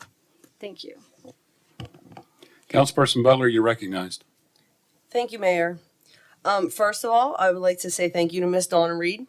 You're in our emails a lot. It's good to see you. And pretty much to everything she had to say when she was standing up here, yes. If this does pass, I would suggest that we follow her suggestion about a pilot program at the very least. But I'm going to talk about why I think we should not approve this. Let me ask a question first to the chairman of the safety committee. I'm wondering, I know that this passed in the safety committee, and I was wondering if you know, just off the top of your head, what the vote was. That's directed to Chairperson Holloman. I do not recall. I asked because one of the emails that we got was from someone who sits on the safety committee that said that they were against this. As I said, Ms. Reed emails us a lot. She's very interactive. We know that that is not the case for the majority of citizens within Clarksville. It is difficult for us to get 5 emails about any given subject. Even if we beg for it on social media or, send out our newsletters, we don't get feedback. And it just so happens that we did get, at least I got 6 emails about this subject, and it was 1 in favor and 5 against. That 6 emails is not a lot, but when you're a representative begging for input and that's all you get, that's all you get. I thought it was exceptionally interesting, and this kind of tags on to something the previous speaker said, that many of the emails, many of the 6 that we got came from medical professionals. I also, these are kind of scattered. I also particularly liked Ms. Reed's suggestion about a neighborhood watch. I've gone to neighborhood watch training with CPD. I wish that we would use that more often. In regard to this whole program, I think that it would absolutely be just as helpful as Chief stated. I think it would do all of the things that it's supposed to do. I think it would be great. But the fact of the matter is, I don't think it is worth the cost. I don't think it's worth sacrificing security, liberty for security. So, my last statement is, Thomas Jefferson said, "Man is not made for the state, but the state for man, and it derives its powers only from the consent of the governed." And he gleaned that from the philosophy of John Locke. I get this from one of the emails I got today. That's why this is what I decided I would write as my statement. I do not consent to this monitoring. Many Clarksville citizens do not consent to this resolution or this program, and I just ask that you guys remember that when you vote and in the eventuality that it might be implemented. Thank you. Councilperson Streetman, you're recognized. Thank you, Mayor. I too had a few emails about this. However, mine were half and half in what I got. Half were in favor, half were against. But I also had other residents within Ward 10 that reached out to me, not via email, and talked to me about it and said they were in favor of this. They asked for me to support this and support our police department in this. I know we heard talk about Second Amendment, Fourth Amendment. It's already been stated to us. It was emailed to us from our city attorney's office that it has been, this has actually gone to courts before. This is not a violation of the Fourth Amendment or Fourth Amendment right. This is publicly available on the back of your vehicle, as was stated by the city attorney last week. When you're parked in a parking lot, anybody can walk up and see that license plate on your vehicle. If the chief wanted, he could staff an entire intersection to sit there and capture that same information. It would be considerably more tedious, but that is information that is available to them at any time or anybody else that walks past your vehicle. Something else that was said from a resident that lives in my ward as well, driving on our streets is a privilege. It's not a right. Nothing says that you have to be in a car. So that's not something that's granted to us through that Fourth Amendment right. If you are not comfortable having your license captured or your license plate captured, it's already been publicly stated where these are going to be located at. As we have said earlier tonight with zoning cases, you can go other routes if you'd like to be able to avoid those cameras to not be captured in those. We also have a transit system that you can ride on, and the license plate that's going to be picked up on that is the license plate for the bus. There are pros and cons to every single decision that we have to make up here. What I ask you to think about are the pros, and that if you had a family member whose child was kidnapped, or family member or a loved one that was viciously assaulted, would you want that criminal to be captured? Would you want that child to be found as soon as possible? We don't, the chief is not going to stand up here and say with absolute certainty that crime will be decreased by this much percentage. What he did tell us is that this would allow them to capture people more quickly. It would allow them to solve crimes more quickly. I referenced a case from 4 years ago when there was and I realize this was 4 years ago, but we've had other things that have happened since, including carjackings just recently. But there was a violent crime spree where a man was going about murdering and hurting different people. If you had those cameras in place at that time, could you have caught him more quickly?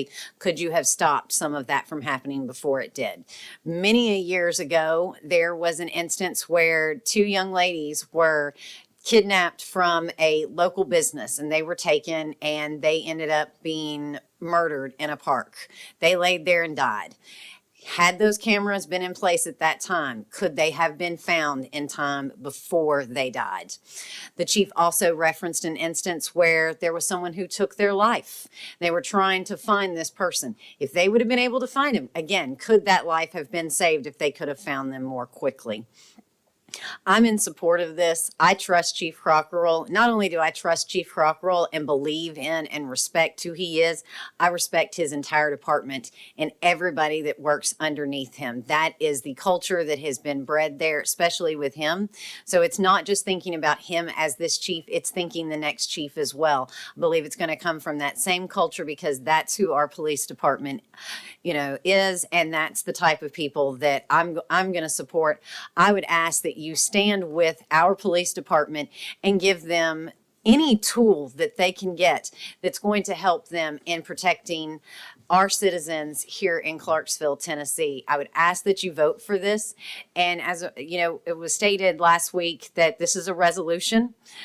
This wasn't even something that the chief had to bring to us, but he felt that it was important to have the support of the council behind him. He's done a lot of research on this. So it's not as though this is something that he's just giving it a try and going for it. He has spent an enormous amount of time doing tedious research, looking at other cities, including watching other city council meetings and getting information from all of that. This really wouldn't, I know it was recommended to do this as a pilot, but we don't have to do this as a pilot. This is decades, or this has been going on for over a decade in areas where other places have tested this. The cameras will be pointed at the license plate. So that's the direction and that's the information it's going to be capturing. He even stated that he doesn't believe that it's even going to pick up anything about who is driving that vehicle or is in the car. The 98% that he referenced when he was up here talking, it's going to capture 98% of the license plates that go through there. So I know there's been a lot of information that's been given to us. But I would ask that you support this, support our community, support our police officers, and let's allow them to be able to utilize these state grant funds to be able to put these cameras in place on our state roads. Thank you. Councilperson Little, you're recognized. Thank you. I guess I'll start off by saying everybody in here is tracked. If you got this device, you're tracked everywhere you go, more than CPD is ever going to track you. Right now, I can pull up my phone and pull up anybody I wanted to. I can find out. I don't even work in law enforcement no more, but I can still find out where you live, who's been associated with you, family members, who you're married to, what your phone number is, your past residences from my phone. As far as, I worked in law enforcement. I've ridden in vehicles that have had the automatic tracker on it. The automatic tracker only works on vehicles within the vicinity. So I'm going to ask you, why do you call 911? They're not there for the crime that's happening. They're there to show up and stop the crime, to capture the person that is doing this. And this is another avenue, another way for them to be able to do that in a more efficient manner. And I do understand that there's a lot of fears. There's a lot of things that people will say about facial recognition. From what Chief Crockerell has said, this isn't anything that's going to be facial recognition. I don't even mind bringing up something to ban it in Clarksville. But as far as the license plates, I do feel as though this will increase our safety. Chases. You don't have to, anytime patrolmen go on a chase, there is not only is the driver of the vehicle escaping a safety risk to the community, but also the officer chasing the person is a safety risk to themselves and to the community. This will help to alleviate that also by allowing them to know exactly if they don't commit a chase or if they stop a chase, they can still know the vicinity of the vehicle, where it left to, where it went around to. And these are public areas and public roads. The locations are already known.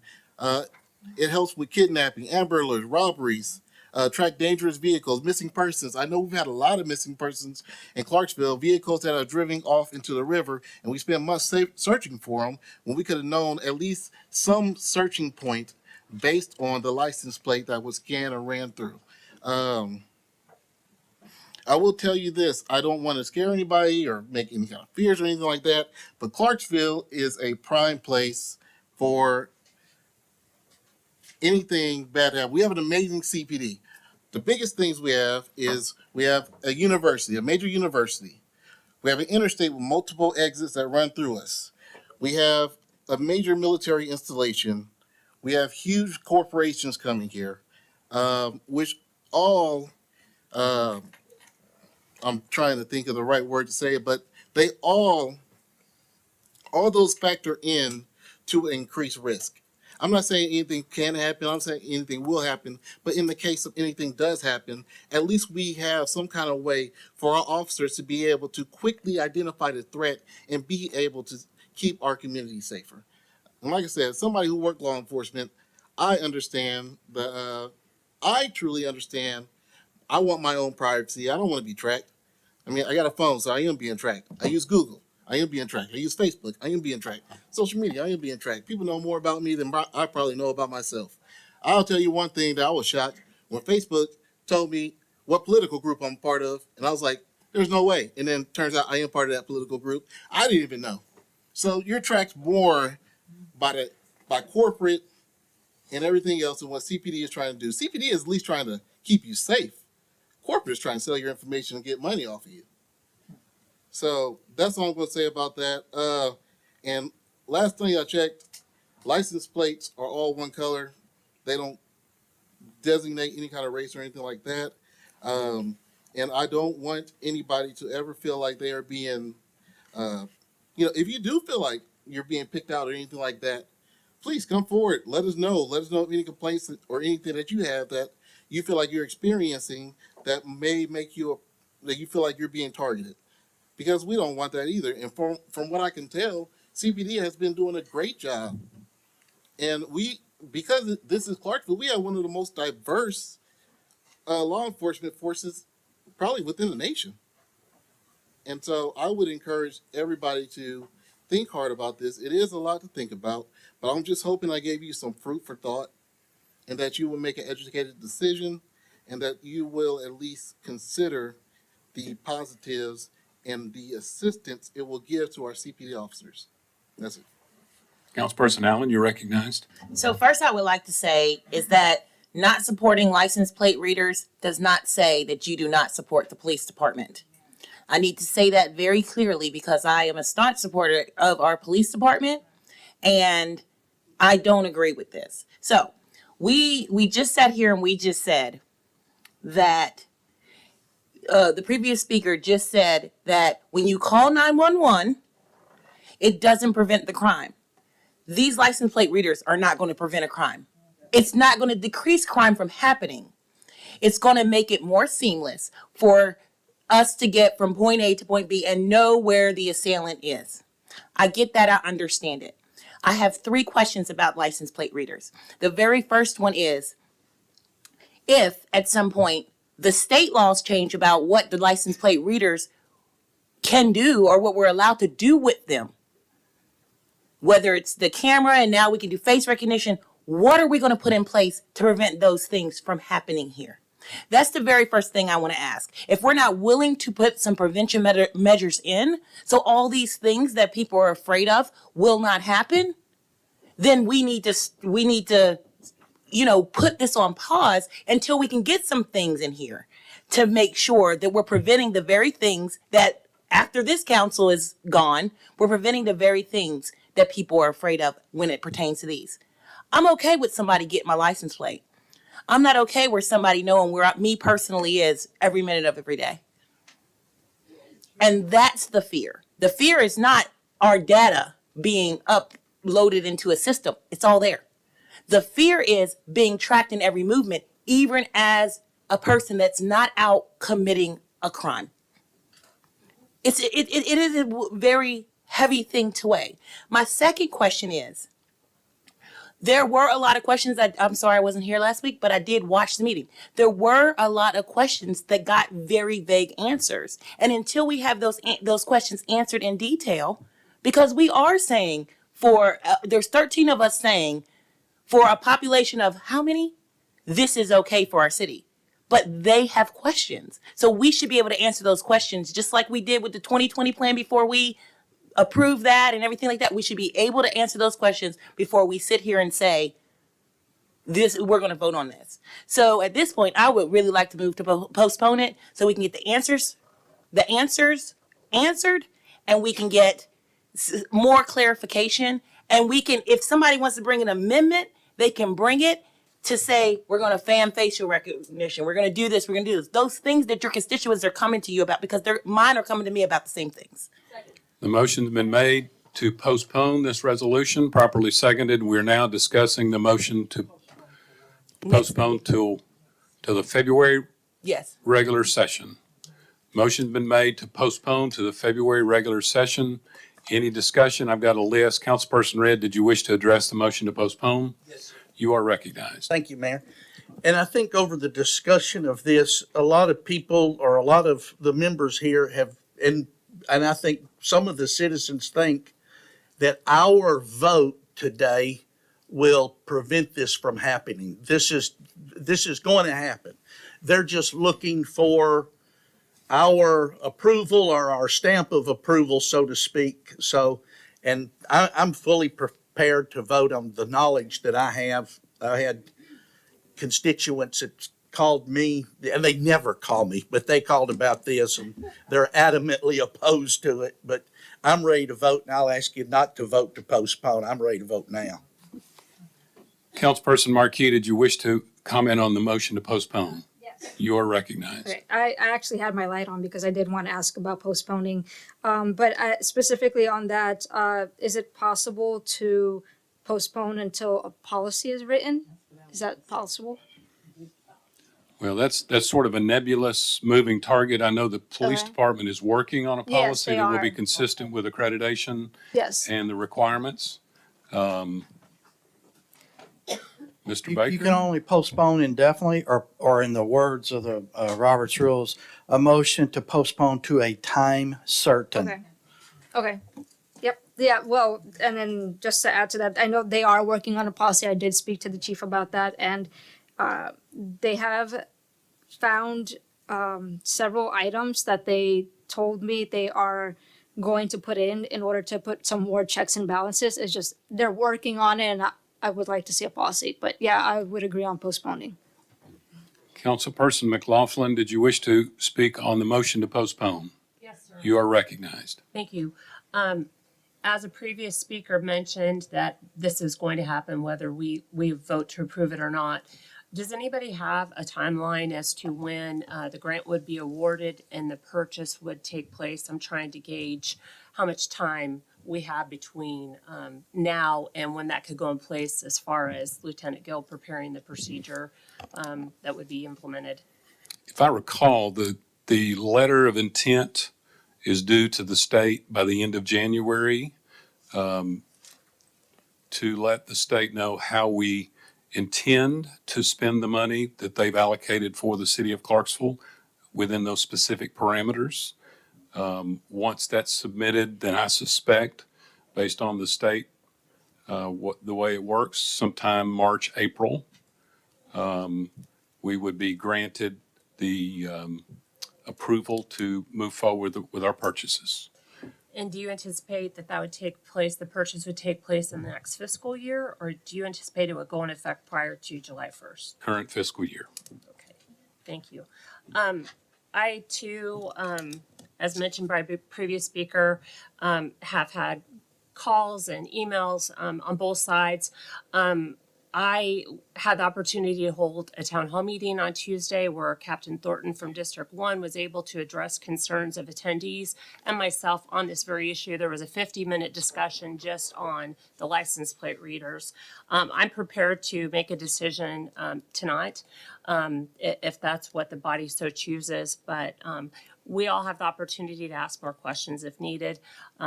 I have faith in the police department as I was part of the process when the body worn cameras went into place. I have faith that the procedures that will be implemented for any new technology related to our police department, that we can have the full confidence in. And I just want to say that any decision I make on this is me making a decision as a city councilman and not the wife of a police officer. Thank you. Thank you. Councilperson Zacharias, did you wish to address the motion to postpone? No, sir. Okay. Councilperson Reynolds, the motion to postpone? Yes. You're recognized. So I do have a question based on previous statements. So last time at our last meeting, you said that if we did not vote for this, that it would carry weight and we would not move forward. I mean, that was what I took away from the meeting. Those weren't the words out of my mouth. You said it would have great weight. How we voted on this would carry great weight. Okay, well, I'm 64 and I may have forgotten, but I don't think I said those words. We brought this to you to give you an opportunity to debate it, discuss it, make the citizens aware of the technology that we were preparing to purchase, that we were going to be completely transparent, not only with what we were trying to do, but where the cameras will go, how they'll be used, and how they'll be used only. You saw the chief of police up there talk about what it will be used for and what it will not be used for. The technology is capable of doing a lot more. If the state decides they want to change the law on facial recognition, then we can just turn our cameras off. Unless they change that law. So I would Well- just like to say that I support postponing it because this did come out during Christmas. And even though we did hear from residents, I still think that giving them more time to have a conversation is important. Councilperson Streetman, on the motion to postpone? Yes, sir. You're recognized. I too am ready to make my vote here tonight rather than having to postpone this. We had this presented to us a week ago in regard to the full city council. So we've had a week to be able to reach out and talk to Chief Crockrell. I know I've talked to him probably 5 times and reaching out and asking him some different questions from where I've heard different things and I wanted to verify it with him. It was also presented even prior to that to the Public Safety Committee. So those that were on the committee would already be aware of it. All of us get the agendas where we can get on there and see what's on there. We've had ample time to be able to ask those questions. There's been, I believe, at least 2 articles, I could be wrong, that ran in the local media to where that word was able to get out. So, I mean, this has gotten out to the community that this is going on. There's been different ones. If they wanted to ask questions or had concerns, they had that opportunity to do so. We've had that opportunity to do so. So I would ask that, and we already heard too, that we need to have our letter of intent in by the end of the month. So I would ask that we go ahead and move forward on this tonight and make a decision rather than pushing it off another month. Thank you. Councilperson Holloman, on the motion to postpone? Yes. You're recognized.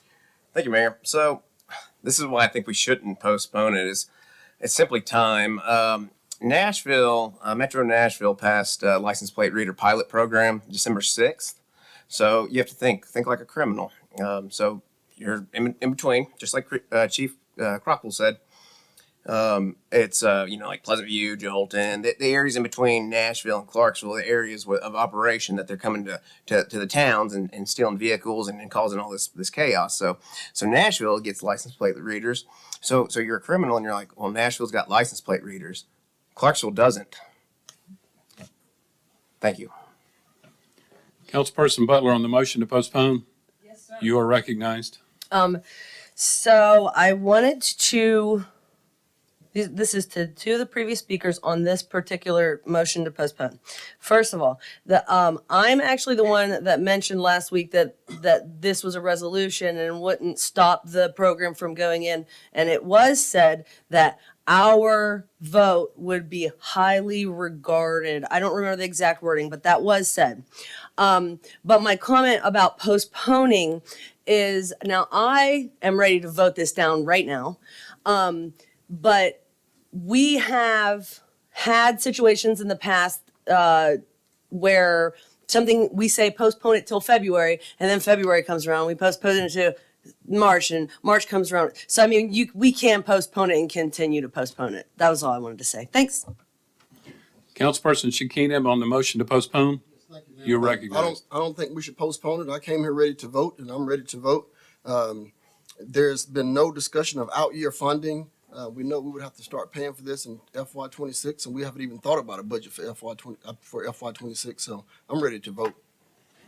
Councilperson Little, on the motion to postpone? Yes. You're recognized. Thank you. And just repeater of what previous people have said, this is just a resolution of support. And from my understanding, it's still going to go forward no matter what. There's no reason in postponing it if it's still going to happen. So let's go ahead and do the vote. Councilperson Allen, on the motion to postpone? Yep. You're recognized. So I'm absolutely fine with voting tonight because I'm voting no. But It was more for the people that have those questions, that do want to put those, get some, sure verbiage in it, that it's not going to go past the point it is right now. That's something we can do when it comes to policy. So yeah, I'm actually okay with it not being postponed because I vote no. But it was more about, hey, for me to give it a shot, for me to say yes, I agree with this, it would simply have to be that we've already got those limitations put in place. So thank you. Councilperson Smith, on the motion to postpone, Yes, sir. you are recognized. Thank you all. I've listened to everybody's concern and pros and cons. Thank you. I'm going to say this. A lot of us want to do things quick and in a hurry, and we don't even know what we're voting for. We just want to go along with the status quo. Yes, we're not against the police department. I hate for people to say that because we don't vote for everything they want. We're here to represent citizens, the city. And we need to stop this stuff talking about, well, I'm with the police. I'm with the police too. My daddy was a police too. I'm a police child. I police my community. Myself, I don't need no badge to police my community. It don't make sense for us to sit up here, I'm ready to vote. Why you ready to vote? You don't even know what this thing entails. And if you say that this is going to go forward without us, that's not true. We still got to vote on whether we're going to accept this money. We still got to do a lot of things. We're the head and not the tail. We need to stop this stuff. Every time we look at something, oh, Chief did that. Yeah, we give Chief his prompts. We give all the police department their prompts. We respect them and we thank them for the job that they do. But all of this talking about we're against the police department, that's a lie. Not against them. We're just trying to make sure we do what is right as city council persons. I'm ready to vote. Sure you are. And then when it comes back to bite you, you be like, well, I didn't know. Well, you didn't give yourself time enough to know. Because you got to study. I'm not saying I'm the only studying person up here. This brother here said he was on the department.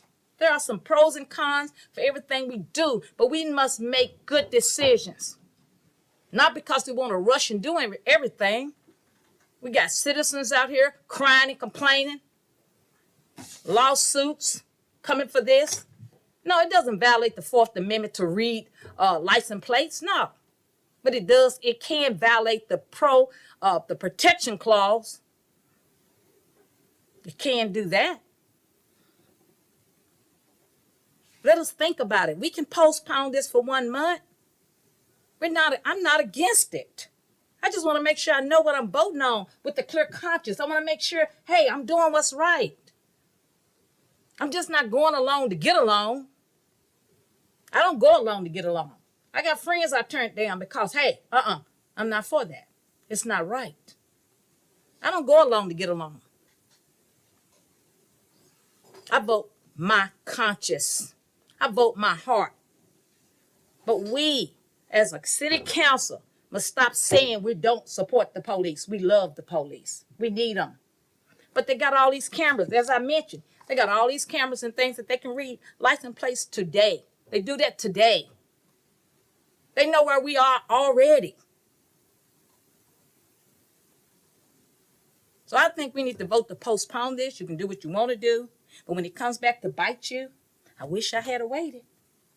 I wish I had, read a little bit more about it. I wish I had investigated before we did this. Suppose your child stopped, harassed. I've been through harassment as a city council. Let me speak. Not when this mayor was here.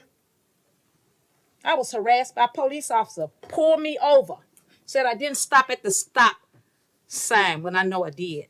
I was behind the policeman myself, so I don't understand how he can say I didn't stop. He lied on me. And I'm just telling the truth. I done been harassed as a city council. I've been harassed as a citizen. Don't nobody know what we go through. Nobody knows. But those who want to vote to get along, to go, I'm not against the police. I've been harassed by the police. My family has too. I'm just telling the truth about it. So that's why I'm not ready to vote yes on this, because I need to know a little bit more about it. Maybe some of y'all have not been harassed. Maybe some of y'all have not been through what I've been through. I've been through a lot. It doesn't matter what your status quo is. That's all I have to say. Thank you, Mayor. Councilperson Holloman, did you wish to address the motion to postpone? Yes. You're recognized. Thank you, Mayor. So we need to vote down this postponement. And just like I said before, if you're a criminal, Nashville's getting license plate readers. Clarksville does not have them. You're going to go for the easy target. I mean, that's just nature. That's all. Thank you. Councilperson Little, on the motion to postpone? Call for the question. Second. Question been called for, properly seconded. Any objection to the question? Hearing none, we are now voting on the motion to postpone Resolution 43. All members, please cast your vote. Every member voted. Any member wish to change their vote? Madam Clerk, take the vote. 5 yes, 8 no, 0 abstain. Motion to postpone fails. We're back on the main motion for Resolution 43. We have a list. Councilperson Allen, you're recognized on Resolution 43. So for the previous speaker, even though he was speaking on the motion, I'd like to say that even though Nashville did go head on and approve theirs, they are, first of all, it's a pilot, and second of all, it took them months to approve it. Several months. They started the process in March and they didn't approve it through December. So I just want to put that out there that they didn't have them that long. Thank you. Councilperson Redd, you're recognized. Thank you, Mayor.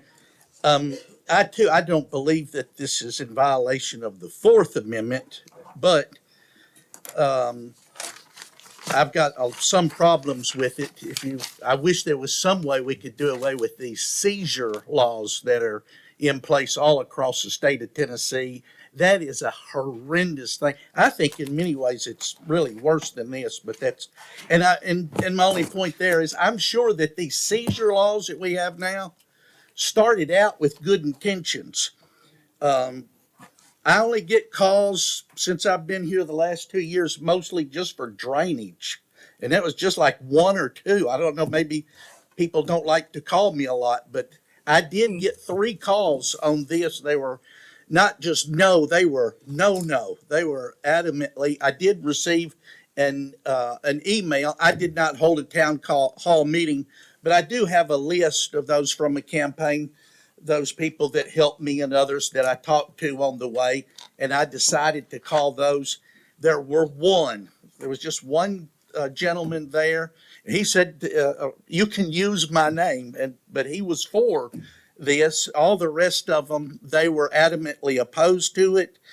And, I think too about some of the homeland security laws that are in place today. And once they're there, if they do in the future turn out bad, you can run and ask Senator Rand Paul, you can't get rid of it.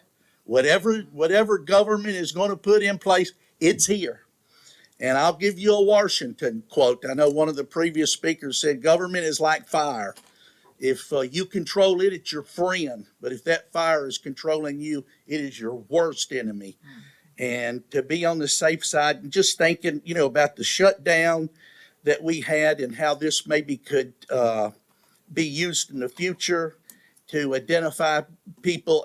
And it could be, I'm not sure, but people, when I call my constituents, they gave me a lot of input that I didn't think about how this could be used for nefarious reasons. And I'm not saying, someone mentioned before that we're not always going to have the chief that we have now in this council and the current mayor.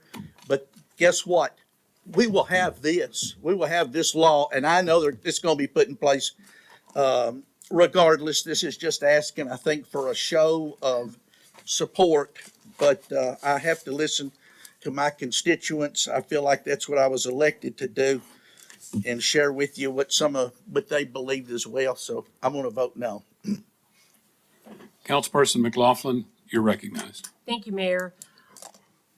I made a bunch of notes and they're not in any particular order, so I apologize in advance. One thing that I'm sure the Public Safety Committee knows is that we're currently short 40 police officers. That's not new positions. That's positions that need to be backfilled from retirements and people leaving the city. It takes 1 year from hire date to the time that a police officer's trained and ready to be on the road by themselves.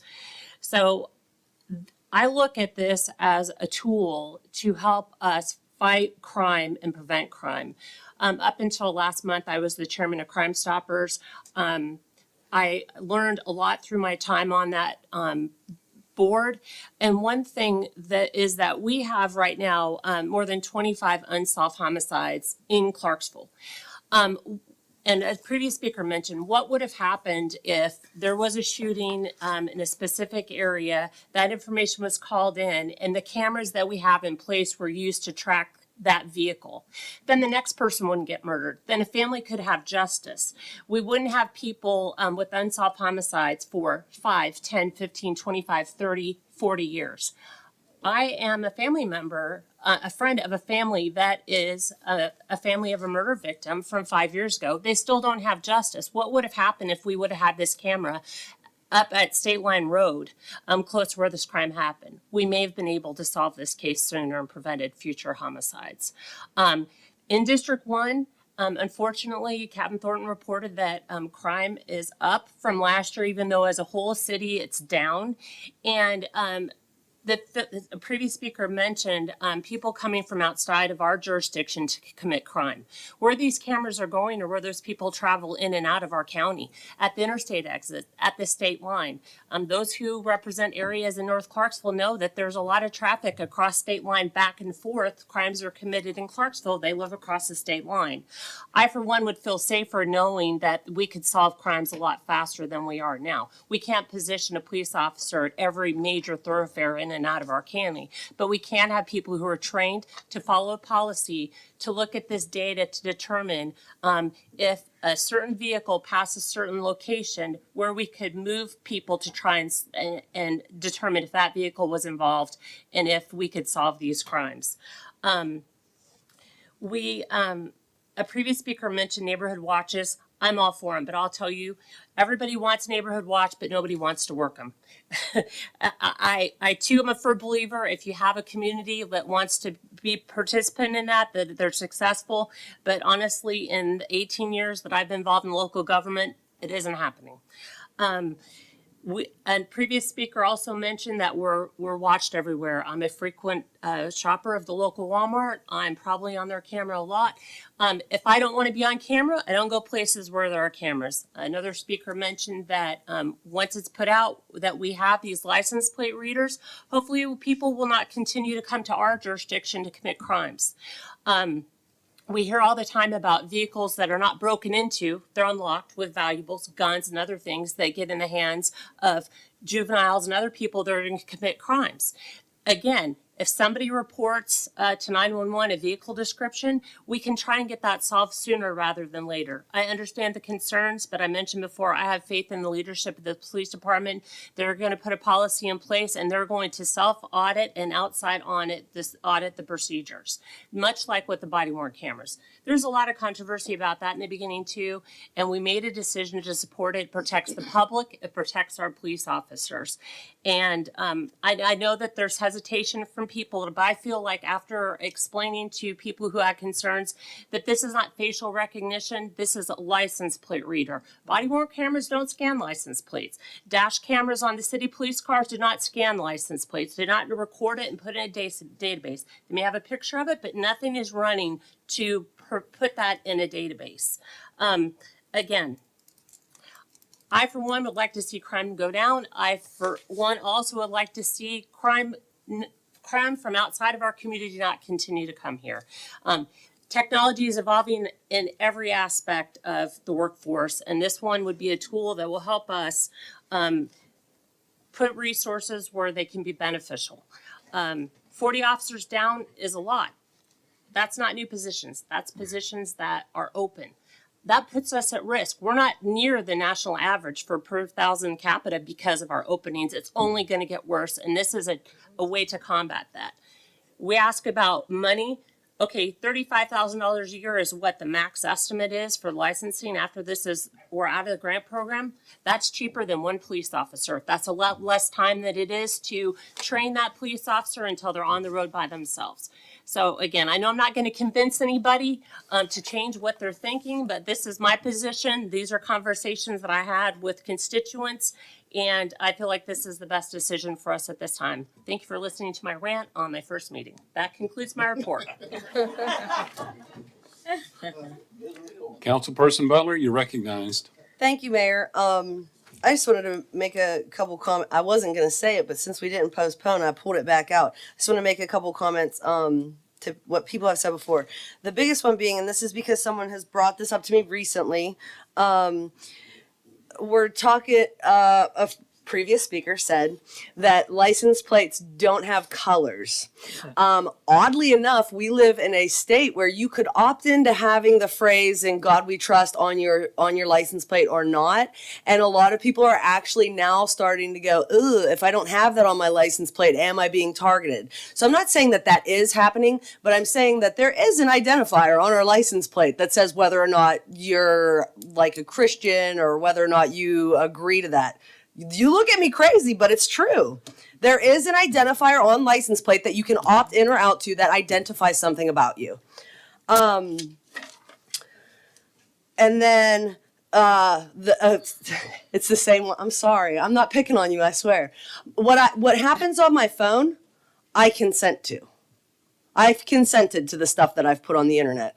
Foolishly, perhaps, but I've consented to that. And that leads to this idea. I know what you're going to say. Well, you consent to using the roads, too. Well, not having a phone, I can live without because I'm 40 years old now, okay? I've done it before. Not using the roads to get, especially in Clarksville state roads, that's not really something that is optional. And I will end on this. Yeah. If driving is a privilege, then I want the taxes that pay for the roads to be optional. Thank you. Councilperson Little, you recognized. No problems about anything. Nothing but love up here. I respect everybody's opinions and know we all different and everybody thinks different. Doesn't bother me at all. So going on to things, somebody has said, things can be used for nefarious purposes. There's always what ifs. Always going to be what if. Property taxes can be used for nefarious purposes, but it just depends on who is in charge of it and who's running it. I'll tell you one thing. I worked law enforcement, and I have been lied on by a CPD officer. I have been. I'm blatantly honest. I have been. I've also recently had a shooting in front of my house between two vehicles. In front of my house. My neighbor had a bullet hole in their house.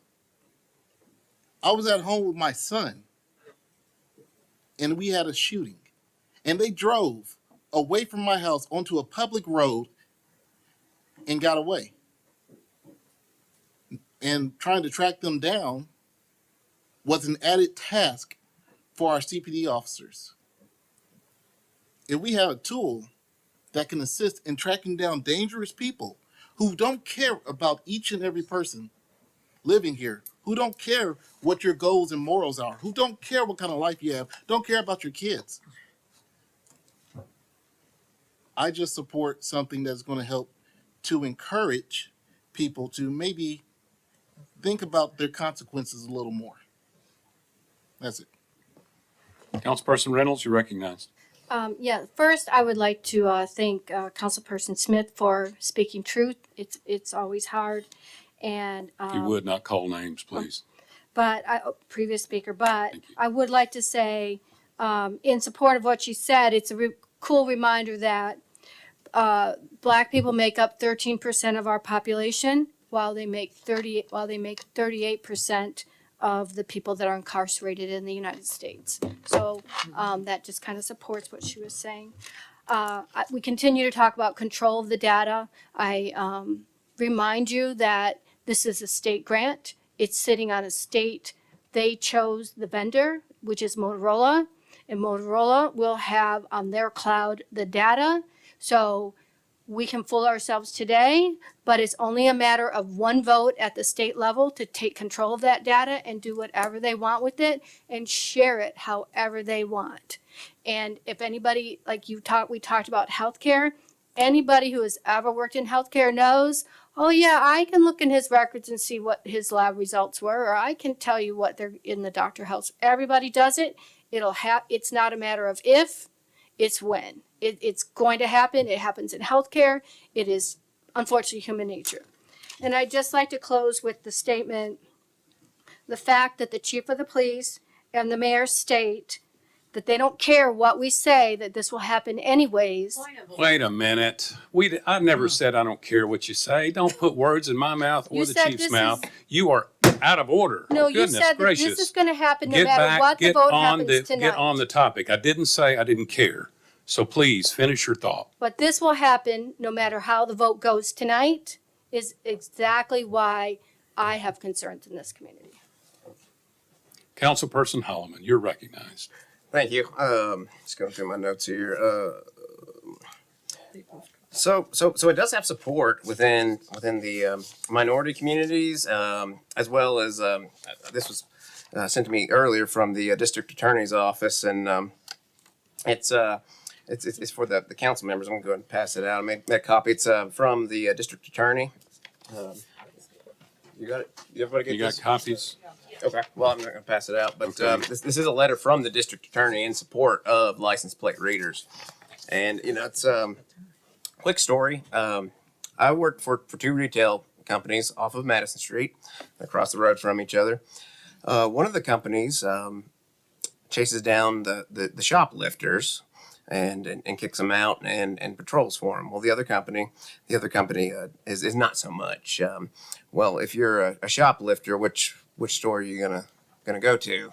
I mean, same thing with the license plate readers. If all the surrounding cities get these license plate readers and it makes it harder for them to commit crimes, they're all gonna come here. It's really up to y'all. It's y'all's choice. That's all we got. Councilperson Zacharias, you're recognized. Thank you, Mayor. So I've been doing this long enough to know that I'm not going to change anybody's mind up here tonight. But since everybody else is speaking, I do think I at least owe the people of Ward 1 some explanation about why I'm going to vote the way I'm going to vote tonight. First of all, as I mentioned last week, I was part of the intelligence community for 22 years. I have seen, I've worked for the National Security Agency at several sites. I have seen the ability for proactive and comprehensive oversight measures to keep tools from being misused.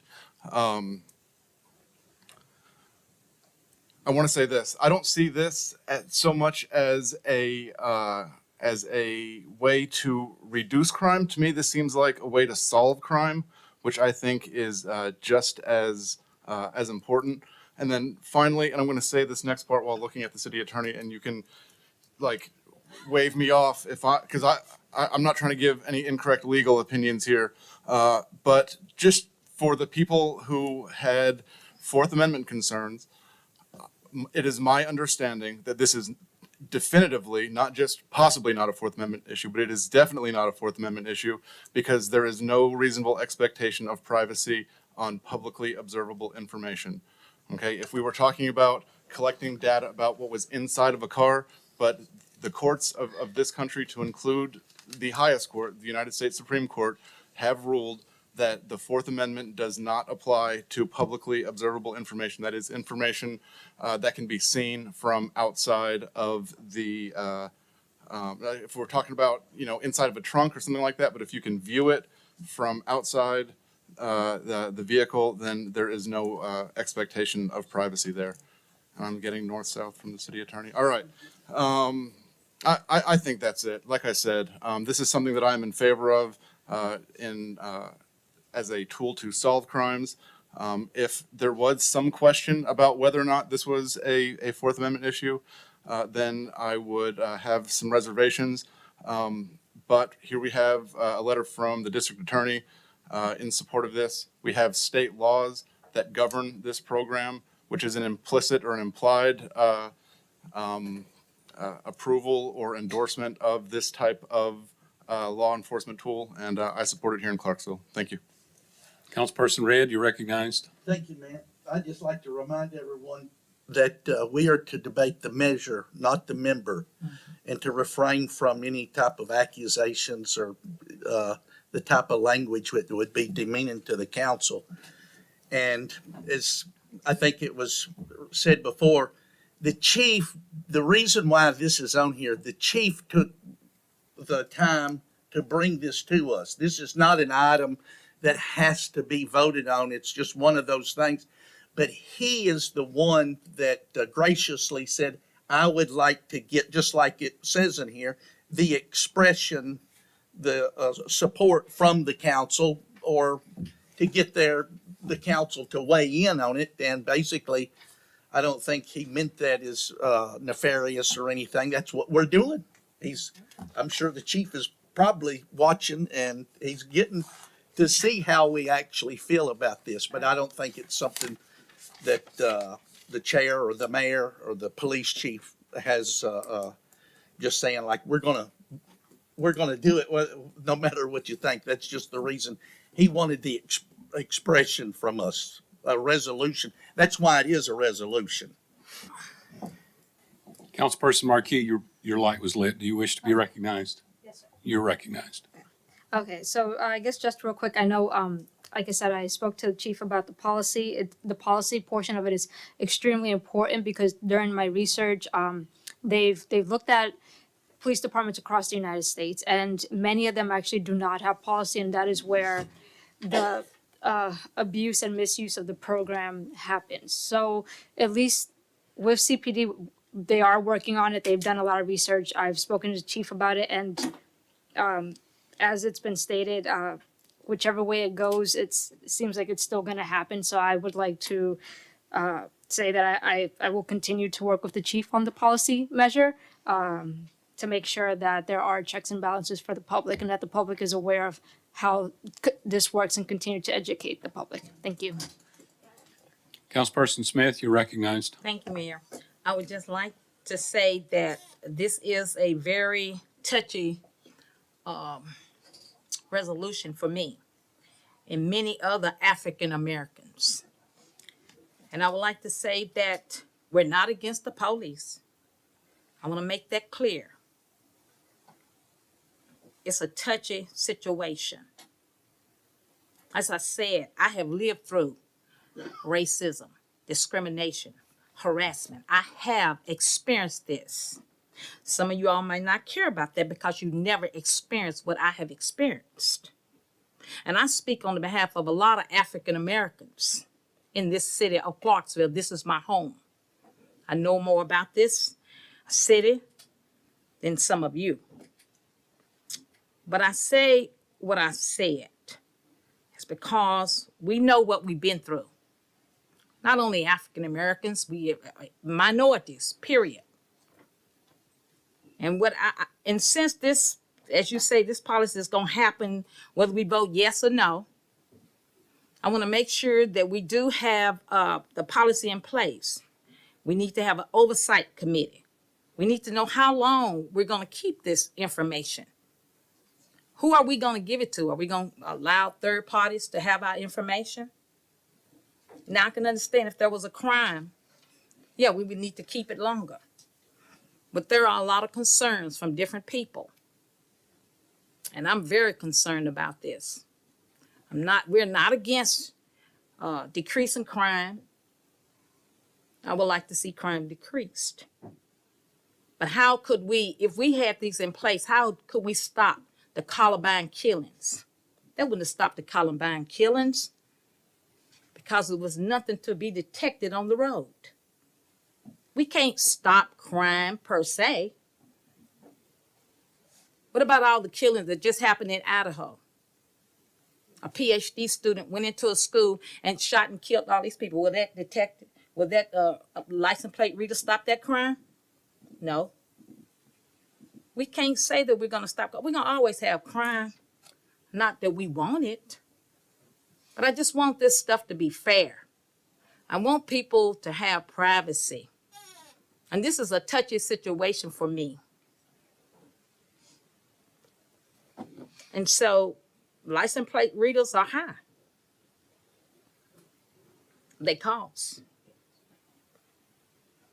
A lot of things can happen within this. I just don't want a lot of lawsuits happening to Clarksville. I just don't want to see people being harassed and discriminated against. I just don't want to see unfairness anymore. I don't want to see injustice anymore.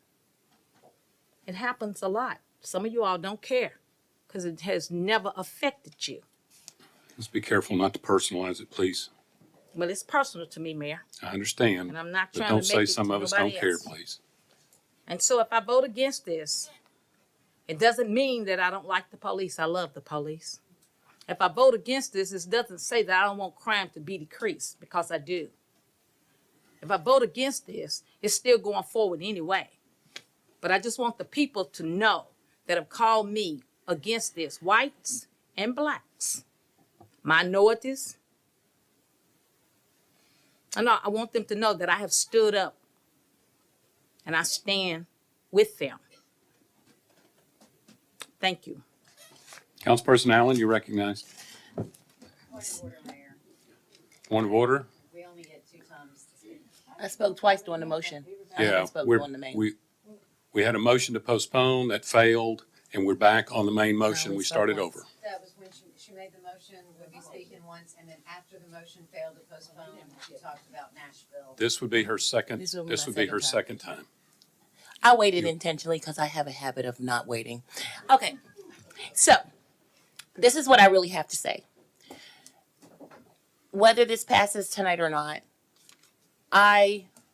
my truest concern is what the future holds. I know tonight we talked about this is this and this is this. The best point is to find a happy medium of a way that everybody feels protected, but everybody also feels like that people also feel like their privacy is also being protected. As for the police department, and my sentiments go out to Miss Wanda. To previous speaker, because I am a black woman also. But I don't think at this point it's about a lot of that. But for my community, it is. And I just need you guys to know, whether it passes or fails tonight, I would like this fellow council to really make sure that we're looking at it in a larger perspective than just what I personally have experienced or you personally have experienced. And we're looking at, there are certain parts of the population that are targeted. We know that this happens. And it may not be targeted by our police department specifically, but in our community, there is an appearance of it happening. So it is my prayer that whether this passes or fails tonight, if it's going to happen, it's going to happen. That when the policy is implemented, we really look at making this thing, this policy, even in a way that people feel protected and protected in both ways. Thank you. Thank you. The policy will be shared with the city council. Councilperson Red, I have 2 check marks already by your name. I just was going to call for the question. Any objection to the question? Seeing none, we are now voting on Resolution 43. We're voting on the main motion, Resolution 43. Please, every member, cast your vote. Every member voted. Any member wish to change their vote? Madam Clerk, take the vote. 7 yes, 6 no, 0 abstain. 43, Resolution 43 is adopted. Back to the Public Safety Committee report. Chairperson Holloman, you are recognized. All righty. Thank you, Mayor. Back to reports. So first up, out of the 3 departments, we have Clarksville Police Department. So I've got a list of it's a summary of problems, and what it is, it's not a crime rate. It's just simply like somebody calls in, dials 911, whether it's like a lost person or a stolen car, whatever it is. It's everything. It's the whole shebang, and this month was 11,263 calls. So that's really about average, because Typically, it's about between 11,000 to 12,000. High months, it's like maybe like low 13,000. But CPD is hiring. We are 40 officers short. There's a massive shortage of officers, so please apply if you are interested. We need good officers. And next up, we've got buildings and codes. Over in the construction division, we have 2,137 total inspections. Code enforcement divisions, 124 new cases. Abatement divisions, 11 work orders. Admin division, single family permits issued, 19. Multifamily permits issued, 2. That is low. Commercial permits issued, 22. It was a slower month for buildings and codes just simply because it was December. Moving on to Clarksville Fire and Rescue. Total calls Clarksville Fire and Rescue responded to was 1,721. 67.75% of calls were rescue and medical calls. 10 structure fires in December with an estimated of $334,000 worth of damage, with a $16.5 million pre-incident value. And please apply for any position that we have open, whether it's CPD or the fire department or buildings and codes. Please feel free to apply, and that concludes my report. Thank you. Any comment or question regarding this committee report? Seeing none, we're now ready for Transportation, Streets, and Garage Committee. Chairperson Smith, you're recognized. Thank you, Mayor. The TSG reports are as follows. The first report is from the Transit Department.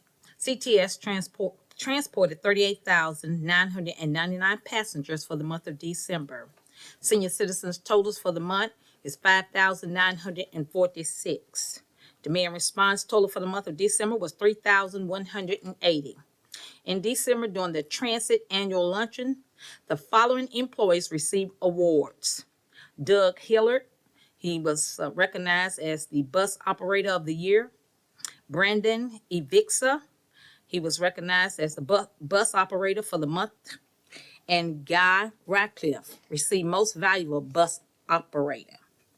And Cantina George received 100 plus awards.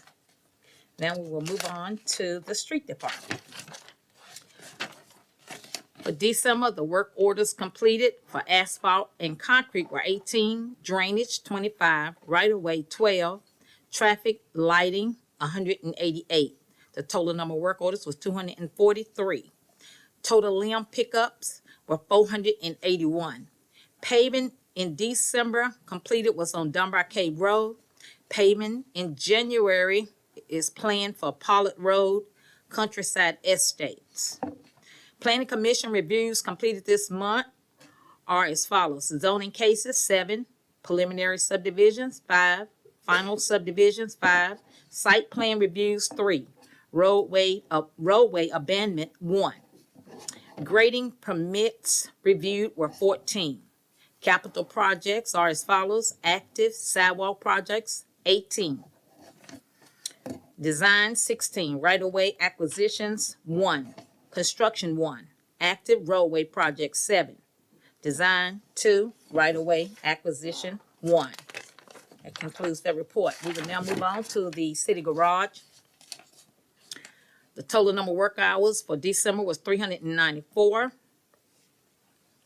The total number of work orders were 394. The total number of work hours were 631.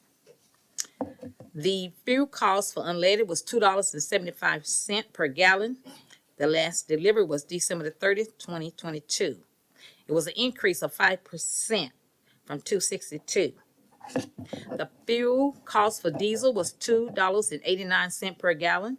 The last delivery was December 21, 22. It was a decrease of 16% from $3.45. That concludes that report, and this concludes all of my reports. Thank you. Thank you. Any comment or question regarding this committee report? Seeing none, we're now ready for mayor and council member comments. Councilperson Reynolds, you're recognized. Yes, I wanted to share an initiative that I'm working on. We've been talking at length about the Pruitt Mobile Home Park, and I became interested in this property initially because it's in my ward, and I'm concerned for the residents that live in this community. They actually are very low income. extremely low. These units rent for $400 to $500 a month. And when we rezone this or whatever happens with this property, we'll have 41 families that really will not have a place to go because we do not have available housing in our community. I started when it first came up expressing my concerns, and I reached out to the parties involved. When you vote, you can never start anything without making a mess. So with that said, I am communicating with the property owner. The buyer did decide that he was not going to purchase the area. But with that said, this is an area that's very low income. I see it in our area as an opportunity because every time we try to build very low income, 0 to 60% of the income, people go, not in my backyard, not here, go somewhere else. But we're already in this community, and anything that we do with building anything in this community is actually an improvement. So we won't usually face that. And I just see it as an opportunity to move forward. I've reached out to Mr. Newbern. At our neighborhood community services, we discussed the cost of building affordable housing in our community. And when we talk about the affordable income of the 80%, I just want to remind people in 2022, affordable income at the 80% income is $50,000, $800 a year, or $24 an hour for a family of 3. Or $56,000, $400, $27 an hour for a family of 4. That's the 80%. So we're not even paying our teachers, our firefighters that income. We hear that housing should cost no more than 30% of the income. A rough review of the numbers above means that these residents at the 80% income can afford $1,270 a month rent or $1,400. So when they come up and say they're building affordable housing, they're not. They have good intentions, but they're not really paying attention to what our neighborhoods and what our community can support. So Mr. Newbern last month talked about the cost of building affordable housing and the gap. So he talked about there's intention, but when I build something and I want to sell it or I want to rent it to low income, there's a gap. And how do we as a community, or how do we as leaders in this community help with that gap? They're doing a great job, but the numbers are not adding up. We don't have enough housing. These 41 people won't have a place. All of you, I'm sure, have gotten phone calls. I got one this weekend. Husband left. She's got to move out of the apartment. He took all the money. She's got a child. She's got nowhere to go. She needs 4 months. She'll get a job. She'll do what she has to do. But in the meantime, what will she do? We just don't have the resources. So I see that this property, or one like it, as an opportunity, and the gap that we as leaders in this community can do is purchase a property. We purchase property and sell it on a TIF. We purchase property in the county and build factories on it and help our companies. So I'd like to see us really move forward aggressively and have some plans to do that for the people that live in our community as well. I've spoken to Mr. Newbern, and I'm working with the residents, and I've reached out to the Clarksville Housing Authority. We keep missing each other. This initiative might not happen. I'm learning a lot. I'm plodding through, asking a lot of questions. But I firmly believe that if we have a huge number of people are working that make 60% or below the income level, and we need to, as a community, come forward and support them and help address that. Our builders can't afford to without a significant deposit from the city, or really leading it with some tax increment deals. So I share this information. Does anyone have any questions? I will be going through some of the committees. I will be talking to people. I plan to go to the Housing Authority as well. But I just wanted to be upfront with what I was trying. If this may fall through, I've not obviously made any promises. He may sell it before we get there, but I think it's an opportunity to continue to explore. Thank you. Councilperson Allen, you wish to be recognized? Yes. You're And, recognized. and I'm speaking right now as a city council person that has a lot of experience with HUD. So this, I don't know if it's this land, and I don't know what, but I do understand what you're talking about. And I think that this would be better served truly sitting down with neighborhood and community services and really having them dig into what grants are out there, because HUD no longer builds houses. We all know that. But what they do is they have different grant money out there for cities to be able to take and take that money and say, we have this land, we want to do this type of community on it. And then what can happen is the city, neighborhood community services, for example, could take that land, build what they're going to build, and then collect Section 8 vouchers. So there's a different way to do this than us doing something like this. And I think if you sit down and talk to Mr. Newbern, and I can give you some resources on how to kind of find money, that grant money, to be able to do something like that, especially because there's such a need in Clarksville. I think that would be a great method to start in the Neighborhood Community Service Committee and work on it from that point so you get all the information and figure out where the money's at. Thank you. Councilperson Reynolds? Well, I am going to the neighborhood community services, and I just wanted to put this out at the council in case people wanted to come. I mean, and not work in a vacuum. So this is really me trying to work together. I see this as more of a land opportunity, not the park itself. So I hear what you're saying, but all those ideas, we need to work together. I don't pretend to be the smartest person in the room, and I really need all the help I can get, but I think we need as a community, as council people, to really pay attention to our vulnerable. We have more beds for our dogs and cats than we do for our human beings in this community. Just one word of caution when you're talking to property owners, be careful. Promissory estoppel is a word I've come to loathe, so let's just be careful. Thank you, and I have been. I've been very, very careful. I've made that very clear. All right. Councilperson Zacharias, you're recognized. Thank you, Mayor. I just wanted to let a previous speaker know that Mr. Newbern is an excellent resource for information about, like grant sources and stuff like that. In fact, he presented a packet of information with just such grants at with the information briefing that he gave us about why we are struggling with affordable housing here in Clarksville. And the short answer is these grants take 4 and 5 years to be funded. So really what you're looking for is a developer who's willing to wait 4 or 5 years to maybe turn a profit on their development ahead of building what he or she can sell today. So yes, the grant money is out there. It is the people who have the time and financial resources, quite frankly, to buy a piece of property and sit on it for 5 or 6 years while they wait for the whole process to go through. Councilperson McLaughlin, you're recognized. I'm going to be short. What the previous speaker mentioned has occurred at least twice in most recent years in Ward 2 with HUD grants for developers to build scaled housing.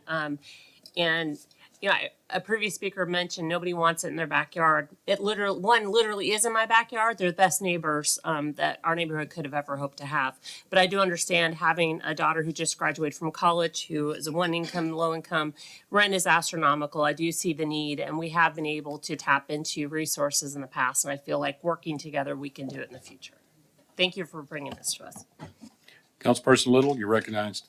Thank you. And just for added security for that, I enjoy the HUD and stuff like that. I know that HUD, I believe they still do offer a program to where if you work in any kind of law enforcement or public safety, as far as that, they do offer special incentives to you. So anybody, you work in law enforcement and you're looking for affordable housing, I know HUD does have incentives for that also to add protection.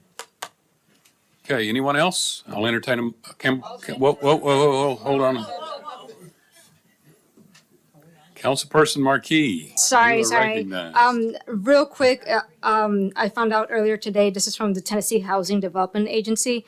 On Wednesday, January 18th, from 6 a.m. to 11:59, the Section 8 waitlist will open just that one day. Again, that is Wednesday, January 18th, 6 a.m. to 11:59 p.m. So, and you have to apply online. All right. So anybody who's interested on that waitlist, that's your one chance for the year. Thank you. Councilperson Reynolds, you're recognized. Yes, I apologize. I got a little lost when we were voting. So I just want to, on the Cave Street initiative, on this Cave Street rezoning, I just wanted to share that I spoke to Mr. Tyndall, and my concern for that area is that is upcoming area, and it is really prime for gentrification. But also, I want to make sure the Planning Commission is paying attention as we infill that area. There's great opportunity there. And he has agreed to, once we approve the comprehensive plan, that he will propose a study of a more in-depth study for this area, similar to what was done for the Red River. And I think that that's important for that area. So I'll be following up on that. But again, just being transparent, it's not my ward, but I wanted to share that. Thank you. Councilperson Red, I move to adjourn. without objection, we are adjourned.